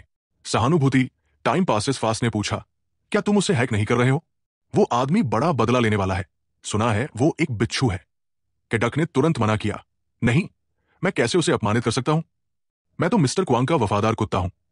टाइम पासेस फास्ट ने अस्थाई मौन की तस्वीर भेजी और टिप्पणी की, ये अजीब है, मैं बाद में पूछूंगा। लॉन्ग फ्यूचर ने विषय बदलते हुए पूछा, वैसे स्कैवेंजर लेवल 99 ऑनलाइन है? 10 सामान्य दुश्मनों वाली लड़की ने कहा, मुझे नहीं पता, क्या मैं मदद कर सकती हूं? टाइम पासेस फास्ट ने ज्यादा कुछ नहीं कहा, चुपचाप उसे लेवल 99 ट्रैश पिकर कहा। लेवल 99 ट्रैश पिकर तुरंत प्रकट हुआ। क्या हुआ? मैं अभी भी ग्रुप में हूं। लॉन्ग फ्यूचर ने तुरंत पूछा, मैंने देखा तुम्हारा कैरेक्टर सांप जैसा है। क्या तुम्हें कोई एहसास होता है जब तुम हेलमेट उतारकर हकीकत में लौटते हो? जैसे कुछ समझ में ना आए? ये सवाल बड़ा अजीब था। सो क्वांग ने सांप इंसान की छवि अपने मन में बनाई और तुरंत मुस्कुरा दिया। कोई भी रूप हो, आदमी को सबसे ज्यादा अपनी तीसरी टांग की फिक्र होती है। रूपांतरण का मतलब है कि वो नए अंदाज आजमा सकता है। लेवल 99 स्कैवेंजर को सही से समझ नहीं आया, पर उसने गंभीरता से जवाब दिया, कुछ नहीं, मुझे अच्छा लगा। मेरी खेल में एथलेटिक क्षमता और तेज प्रतिक्रिया अच्छी थी, कोई समस्या नहीं। लेकिन बाहर आने पर एक बात मुझे अच्छी नहीं लगी कि मुझे खेल में कच्चा मांस खाने का मन करता था। खून देखकर मेरा पूरा शरीर गर्म हो जाता था, लेकिन हेलमेट उतारते ही अच्छा लगता था। बहुत अजीब। लॉन्ग फ्यूचर ने निराशा जताई।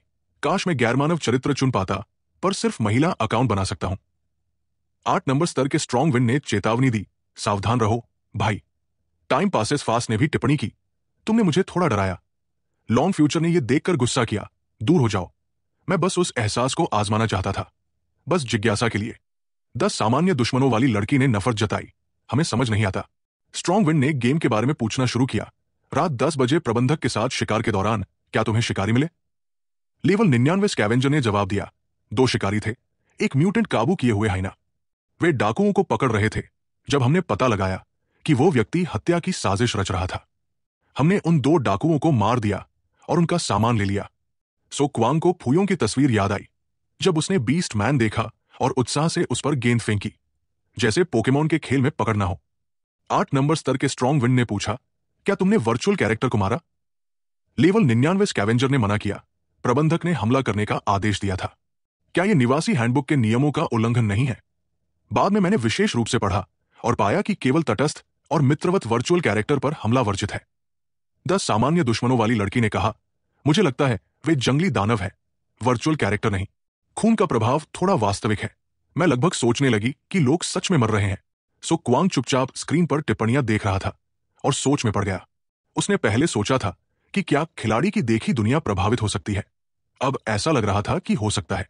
हालांकि यह फिल्टर सौंदर्य कैमरा जैसा नहीं था, बल्कि एक तरह की धुंधली प्रक्रिया थी, जैसे मारना जीत, मरना 0, पुनर्जन्म फाइल डाउनलोड। सो क्वांग ने अपने दिमाग में जानकारी दोबारा व्यवस्थित की, ठीक वैसे ही जैसे ये यंत्र दर्द को संभालता है। लिमिट से अधिक दर्द खिलाड़ी के मस्तिष्क द्वारा अवरुद्ध हो जाता है। अत्यधिक संवेदी झटकों को भावनात्मक तनाव के साथ संभालना पड़ता है, अन्यथा ब्रेन सर्किट ब्रेकर एक्टिवेट हो जाता और खिलाड़ी सीधे दुःस्वप्न से जाग जाता, कनेक्शन करता नहीं। ये सारे विवरण इस यंत्र के डिजाइनर ने पहले से ध्यान में रखे थे। सो क्वांग गुस्से में अपने कठिन समय को याद कर रहा था। सच में, जब मैं पहली बार वेस्टलैंड आया था, इन मानसिक बाधाओं को पार करने में मुझे बहुत समय लगा। 8 नंबर स्तर के स्ट्रॉन्ग विंड ने फिर पूछा, क्या वे सामान्य भाषा बोलते हैं? लेवल 99 स्कैवेंजर ने जवाब दिया, वे बहुत अजीब शब्द बोलते हैं। उच्चारण थोड़ा चीनी जैसा, पर चीनी नहीं। शायद प्रोग्राम द्वारा यादृच्छिक रूप से बनाए गए हैं। लॉन्ग फ्यूचर ने कहा, इस कहानी की व्यवस्था काफी दिलचस्प है। मुझे लगता है ये हमें वेस्टलैंड के छिपे खतरे की चेतावनी है, जैसे म्यूटेंट जनजाति। मकसद संकट की भावना पैदा करना है। 10 सामान्य दुश्मनों वाली लड़की काफी हैरान थी। क्या यह कहानी यादृच्छिक नहीं है? लॉन्ग फ्यूचर ने पुष्टि की, जो कुछ भी तुम भविष्य में देखोगे वो पूर्व निर्धारित कार्यक्रम है, कोई असली यादृच्छिकता नहीं। टाइम पासेस फास्ट ने भी इस बात से सहमति जताई।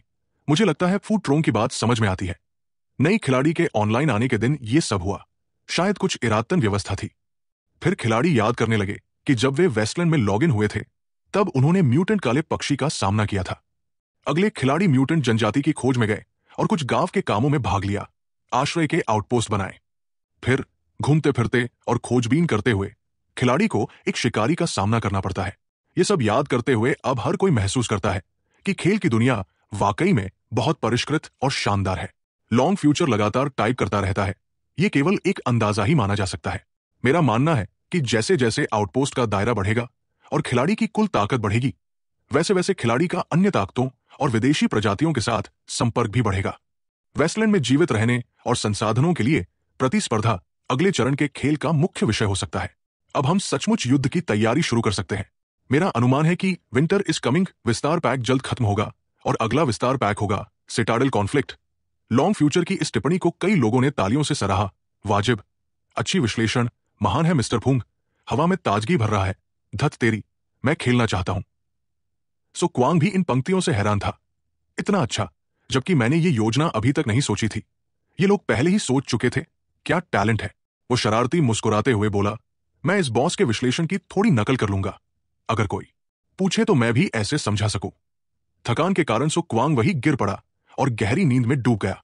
शांत माहौल में अचानक नई खबर का ऐलान हुआ, जिसने सो क्वांग को जगा दिया। वो थोड़ा नाराज था। धत तेरी, कौन इतना देर तक जागा हुआ है? स्क्रीन पर लेवल 99 ट्रैश पेकर का संदेश था। मिस्टर क्वांग, आप कब ऑनलाइन होंगे? मैं और नहीं सह सकता, कृपया मुझे गेम में प्रवेश करने दे और टाइल्स हिलाने दे। सो क्वांग ने हर पंक्ति पढ़ते हुए आंखें फैलाई और बड़बड़ाया, ऐसे लोग भी होते हैं? उसने तुरंत जवाब दिया, मैं तो बस थोड़ा सो रहा था। क्या तुम्हें दिन में काम नहीं करना? लेवल 99 ट्रैश पेकर ने जवाब नहीं दिया, बल्कि लुभाया, भविष्य में तुम इस खेल से बहुत पैसा कमा सकते हो, क्यों न समय निकालकर स्तर बढ़ाओ। सो क्वांग इस बात के सामने थोड़ा निराश महसूस करने लगा। क्या सच में योजनाकार के सामने ऐसा कहना ठीक है? फिर उसने होंठ दबाए और कहा, छोड़ो, मानो उसने सुना ही नहीं। फिर सो क्वांग ने गंभीर स्वर में जवाब दिया, तुम्हारे लिए बेहतर होगा कि तुम शांत रहो। सार्वजनिक परीक्षण संस्करण की लॉन्च डेट अभी घोषित नहीं हुई है। शायद 1-2 साल तक बंद परीक्षण संस्करण रहेगा, उसके बाद 3 से 5 साल का और बंद परीक्षण संस्करण। लेवल 99 ट्रैश पेकर को कोई फर्क नहीं पड़ा। कोई दिक्कत नहीं, तुम्हारी जैसी बड़ी कंपनी को दिवालिया होने की चिंता नहीं, तो मैं हथौड़े की चिंता करता हूं। सो क्वांग ने सोचा, उनका सोच स्पष्ट है, अधिकांश खिलाड़ियों से भी ज्यादा वे आंतरिक परीक्षण के लिए योग्य हैं। उसने मन ही मन माना, मौजूदा बाजार में शायद ही कोई खेल ऐसा हो जो इस खेल को हरा सके, वे सब घटिया है। सो क्वांग को पूरा भरोसा था कि यह बात 100% सच है। दुनिया का विस्तार सभी के लिए बेहद आकर्षक है। उसने 8 अतिरिक्त घंटे की नींद का कल्पना की और अन्य बातों का जिक्र न करते हुए सोचा, रात को फ्री होना मतलब मैं अजय हूं। कौन 8 घंटे की अतिरिक्त नींद को मना करेगा? सो क्वांग ने फिर टाइप किया, यह तुम्हारे ऊपर है। लेवल 99 स्कैवेंजर ने फिर जोर दिया, मेरे लिए ऑनलाइन जाने की योजना बनाना बंद करो। मैं वादा करता हूं, जो भी तुम पूछो मैं चेक करूंगा। सो क्वांग ने तुरंत जवाब दिया, मैं तुम्हारे काम से फर्क नहीं पड़ता, बस खेल के नियमों का पालन करो। लेकिन इतनी देर से ऑनलाइन होना ठीक है, क्योंकि खेल का समय और असली समय सिंक्रोनस है। इस वक्त खेल में अभी देर रात होनी चाहिए। सो क्वांग ने गंभीरता से सोचा, यही वजह है कि मैं खिलाड़ियों को रात में ज्यादा अभ्यास करने नहीं देता। उसे याद आया कि रात में जब रोशनी बंद होती है तो खतरनाक जानवर सक्रिय हो जाते हैं, और वो सिहर उठा, मैं भी जंगल में एक रात अकेला नहीं गुजार पाता। लेवल 99 ट्रैश पेकर ने देर होने के बावजूद जोर देकर मनाने की कोशिश की। शायद तुम्हें पता नहीं, लेकिन मेरे गेम जीन अनुक्रम एक असमान प्रजाति का है। सच कहूं तो रात मेरा क्षेत्र है, दिन सोने का वक्त है। तुम योजना बनाओ, बस मुझे जाने दो। सो क्वांग को झुकना पड़ा, मैं कोशिश करूंगा। लेवल 99 ट्रैश पेकर खुश हुआ, धन्यवाद मिस्टर कांग, सांप लोग सच में रात में बहुत सक्रिय होते हैं। सो क्वांग ने केवल आह भरी, मैंने कभी इतना सक्रिय खिलाड़ी नहीं देखा। वो कुछ देर सोचता रहा, फिर सोचा, जो कहा उसने वो सही लग रहा है। वास्तव में काला पर्दा विदेशी प्रजातियों का वतन हो सकता है। सो क्वांग ने तुरंत खिलाड़ी सूची पर काम करना शुरू किया। उसने लेवल 99 स्कैवेंजर के लिए अनलॉक बटन दबाया, जिससे वो सक्रिय हो गया। कुछ दूर एक सर्प मानव सो रहा था। अचानक उसने अपनी आंखें खोल दी, जो इस बात का प्रमाण था कि कोई खिलाड़ी लॉग इन हो चुका है। यह सुनकर क्वांग हैरान रह गया, अद्भुत, इतना जल्दी कैसे? वो तुरंत उसके पास गया और बोला, तुम जाग गए हो। उस वक्त उसके पास एक ही काम था जिसे उसे देना था। लेवल 99 स्कैवेंजर बेहद चौंक गया, क्योंकि मिशन सक्रिय हो गया था। वो तुरंत खड़ा हो गया और जोर से सैन्य सलामी दी, कृपया आदेश दें सम्माननीय मैनेजर। क्वांग ने गंभीरता से कहा, रूट 76 पर एक उत्परिवर्तित जनजाति है, जो वेटलैंड पार्क के पूर्व द्वार के ठीक सामने है। दिन में हमने आसपास के इलाकों में शिकारी की सक्रियता के निशान पाए हैं, खासकर उत्तरी शहर से बाहर ऊंचे राजमार्ग के पास। मुझे शक है कि उत्तर में एक शिकारी का गढ़ है। मैं चाहता हूं कि तुम उस ऊंचे राजमार्ग के साथ उत्तर की तरफ जाकर 3 किलोमीटर के दायरे में किसी भी जीवित बचे निशान की तलाश करो। क्वांग ने जोर देकर कहा, अगर तुम किसी गढ़ को पाओ जिसे जीवित बचा माना जाता है, तो उसे नक्शे पर चिन्हित करो और तुरंत लौट आओ। उसने अतिरिक्त निर्देश देना भी नहीं भूला, छुपे रहना और अनावश्यक लड़ाइयों से बचना। अगर उपयुक्त शिकार मिले तो उसे भी निशाना बना सकते हो, जिससे मूल्यवान पुरस्कार मिलेंगे। लेवल 99 ट्रैश पेकर ने उत्साहित होकर तुरंत जवाब दिया, आदेश मान्य है मैनेजर। अगली सुबह 6 बजे से बेस में सभी काम करने लगे, सिवाय नान याके, जिसे कल फ्री की अनुमति मिली थी, जो अभी भी कॉपियां बना रहा था। अन्य खिलाड़ी एक एक कर प्रशिक्षण कक्ष से बाहर निकल रहे थे। वही ट्रैश पेकर अभी वापस नहीं आया था, लेकिन खिलाड़ी सूची से पता चला कि वो अभी भी जीवित है। वेटलैंड पार्क के पास बूढ़े बाज अपनी उंगलियां आपस में जकड़े उत्साह से पूछने लगे, मिस्टर मैनेजर, आज कोई योजना है? क्वांग ने जल्दी से एक कागज उठाकर मिशन सक्रिय किया उत्परिवर्तित जनजाति को नष्ट करना। दोनों थोड़ी देर बात करने लगे। तुम मेरे साथ उत्परिवर्तित जनजाति को खत्म करने चलोगे? हाँ मैनेजर। लेकिन बूढ़े बाज ने शरारती मुस्कुराहट के साथ सोचा, भले ही ये निरर्थक हो, मैं हर दिन यही कहूंगा। क्या होगा अगर इस बार कुछ हो गया? तभी क्वांग ने गंभीर आवाज में आसमान की ओर इशारा किया, जैसे कल था। मिशन नोटिस बोर्ड पर लिखा है, अन्यथा तुम आजाद हो। खेलो। आउटपोस्ट को इस वक्त भोजन, निर्माण सामग्री और साथी की कड़ी जरूरत थी। ऊंची इमारत जो हल्के पीले रंग से रंगी हुई थी। क्वांग ने ठोड़ी पकड़ते हुए सोचा, एक दीवार ठीक हो चुकी थी, बाकी 3-2 दिन में पूरी हो जाएंगी। पर उसकी सबसे बड़ी चिंता थी कि आउटपोस्ट में शोर बढ़ता जा रहा था, जो कि ईस्ट 76वीं सड़क पर उत्परिवर्तित जनजाति को चेतावनी दे रहा था। यह सोचकर क्वांग का खून जम गया। पूरे आउटपोस्ट में कुल 3 बंदूकें थी, जिनमें से 2 छोटी 5 मिमी पानी की पाइप जैसी थी। इसका मतलब यह नहीं कि वे हरी त्वचा वाले मांसपेशियों के खिलाफ लड़ नहीं सकते, लेकिन वे गंभीर रूप से घायल हो जाएंगे और पकड़े जाने पर शायद केवल भाग पाएंगे। यदि वे जानवर पकड़ लें तो वो सचमुच मौत से भी बदतर जीवन होगा। आमतौर पर इस स्थिति में शरीर से पहले मन असफल हो जाता है। अगर कोई खिलाड़ी पकड़ा जाता है तो संभवतः उसे डिस्कनेक्ट होना पड़ता है और आगे क्या हुआ यह जानने की जिज्ञासा भी खत्म हो जाती है। संत आउटपोस्ट में कई लोग दरवाजे के सामने खड़े थे। दीप टॉप ने पीछे मुड़कर पूछा, मिस्टर ट्रैश कहाँ है? मैं उन्हें क्यों नहीं देख पा रहा? क्वांग ने हाथ बांधे उनके समूह का सामना करते हुए जवाब दिया, वो पहले ही रवाना हो चुके हैं। मेरे पास उनके लिए एक विशेष कार्य है। ये कहते ही चारों के चेहरे पर यूरोपियों के प्रति क्रोध उभरा, लेकिन क्वांग ने शांतिपूर्ण मुद्रा बनाए रखी और कहा, जल्दी ही तुम और मैं एक जासूसी यात्रा पर चलेंगे और फुइंग ट्रोंग, तुम्हें भी जाना होगा। क्वांग के दिल में विचार उमड़ने लगे।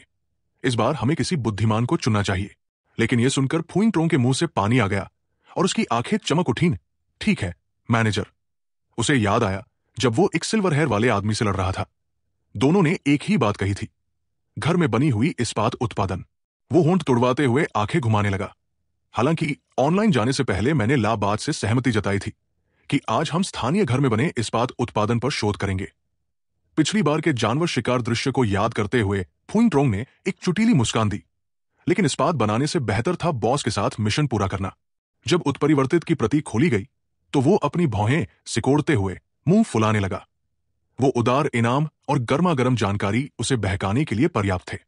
एक पल बाद फुइंग ट्रोंग और ला बाच ने सिर घुमाया, जबकि दूसरा दोस्त निराशा में अपनी पीठ मोड़कर कुछ बातें करने लगा। अच्छे भाई, मेरा इंतजार करना, मैं वापस आऊंगा, और मत आना फिर से। वे हथियारों के पास बदल गए और वो और दीप टॉप चुपचाप देखते रहे कि कैसे क्वांग जमीन से हथियार उठा रहा था, जबकि उनकी आंखों में चमक सितारों जैसी थी और चेहरे पर उत्साह था। तभी एक परिचित आवाज गूंजी, सेफ्टी लैच ट्रिगर के दाहिनी ओर स्थित है, कृपया इसकी स्थिति से परिचित हो जाओ, लेकिन इसे तब तक हाथ न लगाओ जब तक मैं सेफ्टी ऑन करने का न कहूं। क्वांग ने पसीना पोंछते हुए आसमान की ओर इशारा किया और बोला, थोड़ी देर में हम पास के सर्वाइवर के गढ़ का दौरा करेंगे ताकि आश्रय स्थल के स्थानीय लोगों के साथ जरूरी सामान का आदान प्रदान कर सके। आउटपोस्ट से ब्राउन फार्म तक, जो बेडिंग स्ट्रीट के पास है। ये कहते हुए उसने एक भयंकर निगाहें दिखाई। जो भी हो, तुम्हें मेरे आदेशों का पालन करना है। याद रखना कि बिना अनुमति के गोली न चलाओ और दुश्मनी न दिखाओ। फिर क्वांग ने मुद्रा बदली, हाथ बांधकर गंभीर आवाज में कहा, हम पूरे आउटपोस्ट नंबर 404 का प्रतिनिधित्व करते हैं। क्या बात समझ में आई? जैसे ही उसने कहा, फुइंग ट्रोंग ने जल्दी से हाथ उठाकर माथे को छुआ, सीधे खड़े होकर जवाब दिया, समझ में आया मैनेजर, आपके निर्देश हमारा मिशन है। उसके बगल में दीप टॉप ने भी जल्दी से उसका स्थान लिया और जोर से बोला, मैं भी। क्वांग ने हंसते हुए कहा, तुम लोगों ने ये सब किस उपन्यास से सीखा?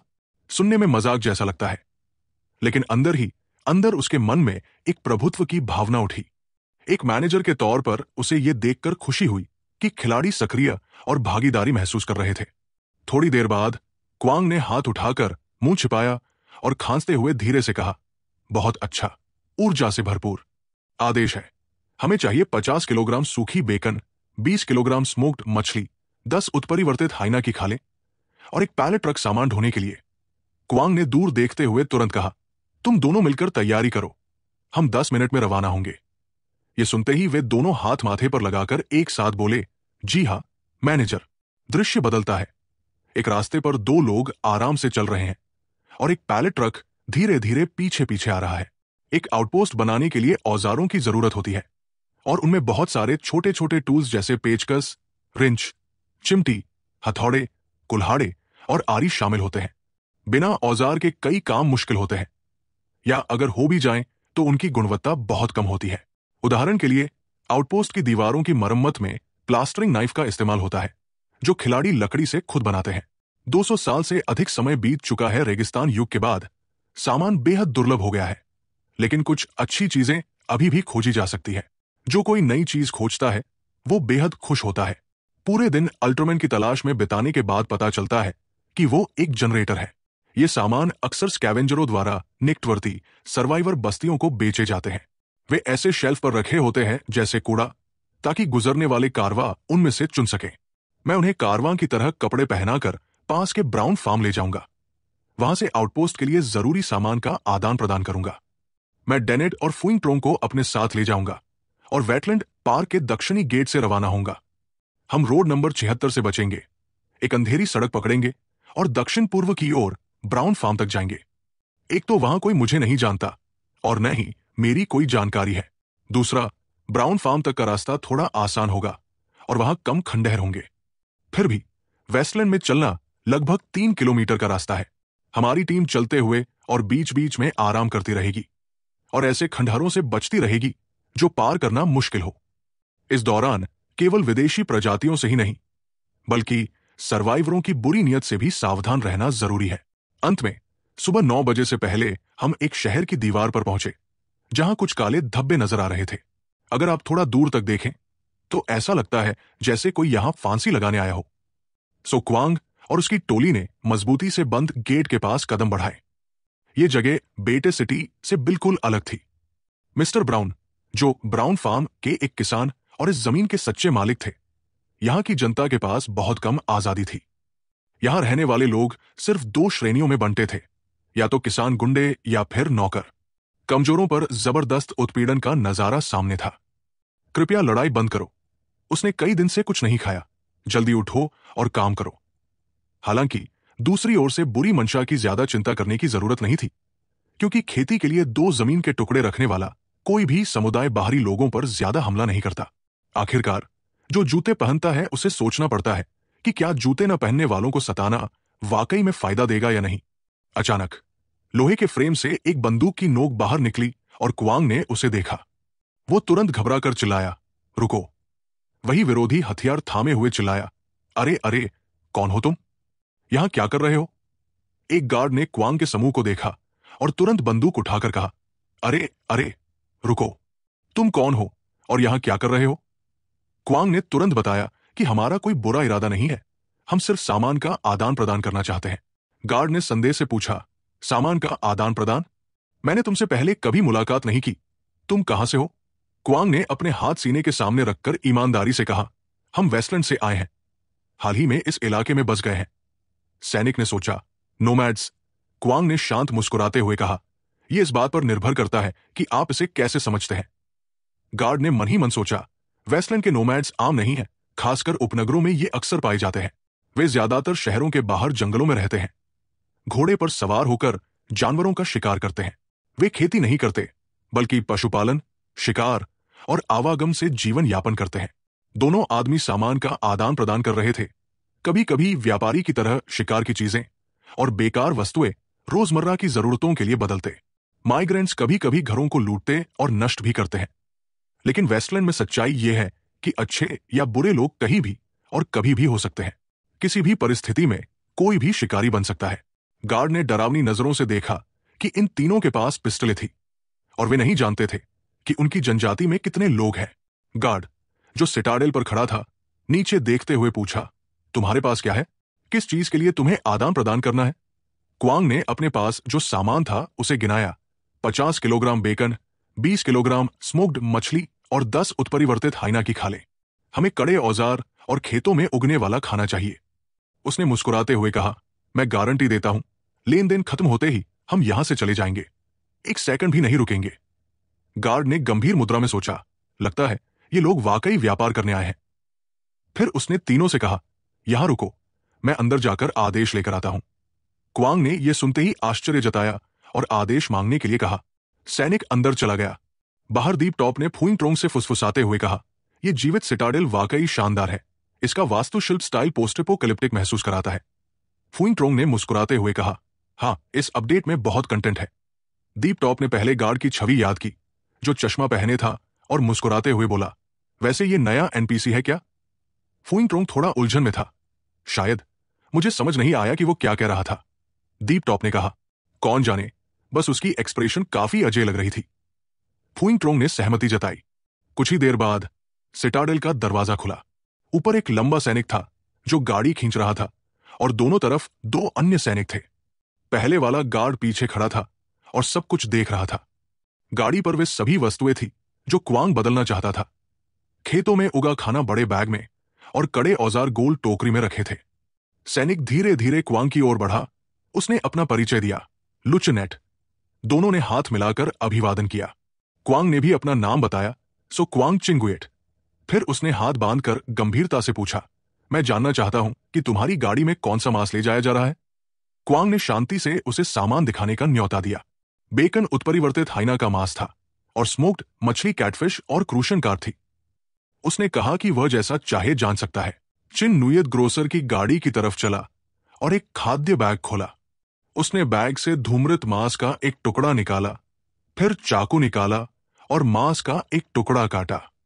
काटते ही उसने तुरंत वो मांस का टुकड़ा पीछे खड़े कैदी को फेंका ताकि वो उसे खा सके। उस कैदी ने इसे देखा, तुरंत पकड़ा और बोला, आह, हां। वो कांपते हुए डर के मारे धूम्रित मांस खाने लगा, जिसमें नमक नहीं था, केवल हवा में 10 मिनट तक धूम्रित किया गया था। खाने के 10 मिनट बाद कैदी ने देखा कि इसमें कुछ भी अजीब नहीं है, और उसने तुरंत बताया कि ये मांस जहरीला नहीं है।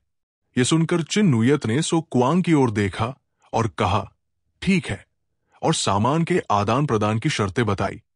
1 किलो बेकन या मछली के बदले 2 किलो हरी गेहूं या 2 किलो आलू। फर के एक टुकड़े के बदले एक टुकड़ा देना था। सो क्वांग ने इस प्रस्ताव से सहमति नहीं जताई और विरोध किया कि 1 किलो बेकन के बदले कम से कम 5 किलो अनाज, आधा किलो हरी गेहूं और आधा किलो आलू लेना चाहिए। साथ ही ये फर असली थे और एक फर के लिए कम से कम 3 औजार चाहिए थे। सो क्वांग ने आत्मविश्वास से मुस्कुराते हुए कहा कि मैं बैत शहर आया हूं, मुझे बाजार की कीमतों की जानकारी है। यह सुनकर चिन नुयत चुप रह गया और कुछ नहीं कहा। सो क्वांग थोड़ा चिंतित हो गया कि शायद उसने ज्यादा कीमत लगाई है। थोड़ी देर बाद चिन नुयत जोर से उसकी मांग से सहमत हो गया, जिससे सो क्वांग हैरान रह गया कि ये लोग सौदेबाजी भी नहीं करते। फिर सो क्वांग ने गुस्से में भौहें तानी और आंखें घुमाई कि मूर्ख मेयर ने भी कीमतों में हेरफेर किया। पीछे खड़े दीपथाच और फू ट्रोंग समझ नहीं पा रहे थे कि क्या हो रहा है। दीपथाच ने मूर्खता से कहा कि शायद समझौता हो गया है। फू ट्रोंग ने भी प्रतिक्रिया दी, लेकिन प्रबंधक का चेहरा गंभीर था। सो क्वांग ने अपने मन में सोचा कि 50 किलो बेकन और 20 किलो धूम्रित मछली के बदले 350 किलो हरी गेहूं और आलू मिलेंगे। साथ ही बाकी 10 फर के बदले 30 औजार मिलेंगे, जो अच्छे मिश्र धातु के थे। सामान पहुंचाने के बाद दोनों ने हाथ मिलाकर धन्यवाद दिया। चिन नुयत ने कहा, स्वागत है, तो क्वांग ने गुस्से को दबाते हुए मुस्कुराते हुए कहा, मैं वापस आऊंगा। फिर चिन नुयत ने एक छोटा बैग निकाला और कहा कि उनके पास कुछ खास तंबाकू के पत्ते भी हैं, जो थकान कम करते हैं और खाने को स्वादिष्ट बनाते हैं। लेकिन सो क्वांग ने मना कर दिया, अगली बार कोई और वस्तु न होने पर शायद लेगा। फिर चिन नुयत ने मुस्कुराते हुए बैग उसे थमा दिया, कहा, यह मुफ्त है, तोहफा समझो। सो क्वांग ने मुस्कुराकर उसे स्वीकार किया। अंदर ही अंदर सोच रहा था कि यह तंबाकू पैसों में बदला जा सकता है, भले ही वो तंबाकू न पीता हो। फिर सो क्वांग और उसकी टोली अपने रास्ते चले गए। कुछ दूर चलने के बाद दीपथाच उत्साह से बोला कि जहां अभी थे वो ब्राउन की टोली थी। फू ट्रोंग ने भी मुस्कुराते हुए कहा कि यह कोई आश्चर्य नहीं कि आज का मिशन ट्रेडिंग सिस्टम और न्यू न्यूट्रल फोर्स का किला है। उन्होंने कहा कि ये गेम वेस्टलैंड का व्यापार प्रणाली पूरी तरह से आपूर्ति और मांग के अनुसार डिजाइन की जाएगी और जीवित बचे लोगों के साथ सौदेबाजी आवश्यक होगी। दीपथाज की उत्सुकता सुनकर फू ट्रोंग मुस्कुराया और कहा कि पब्लिक बीटा अभी शुरुआत में है, कंपनी के सपने बड़े हैं और बहुत कुछ टेस्ट करना बाकी है।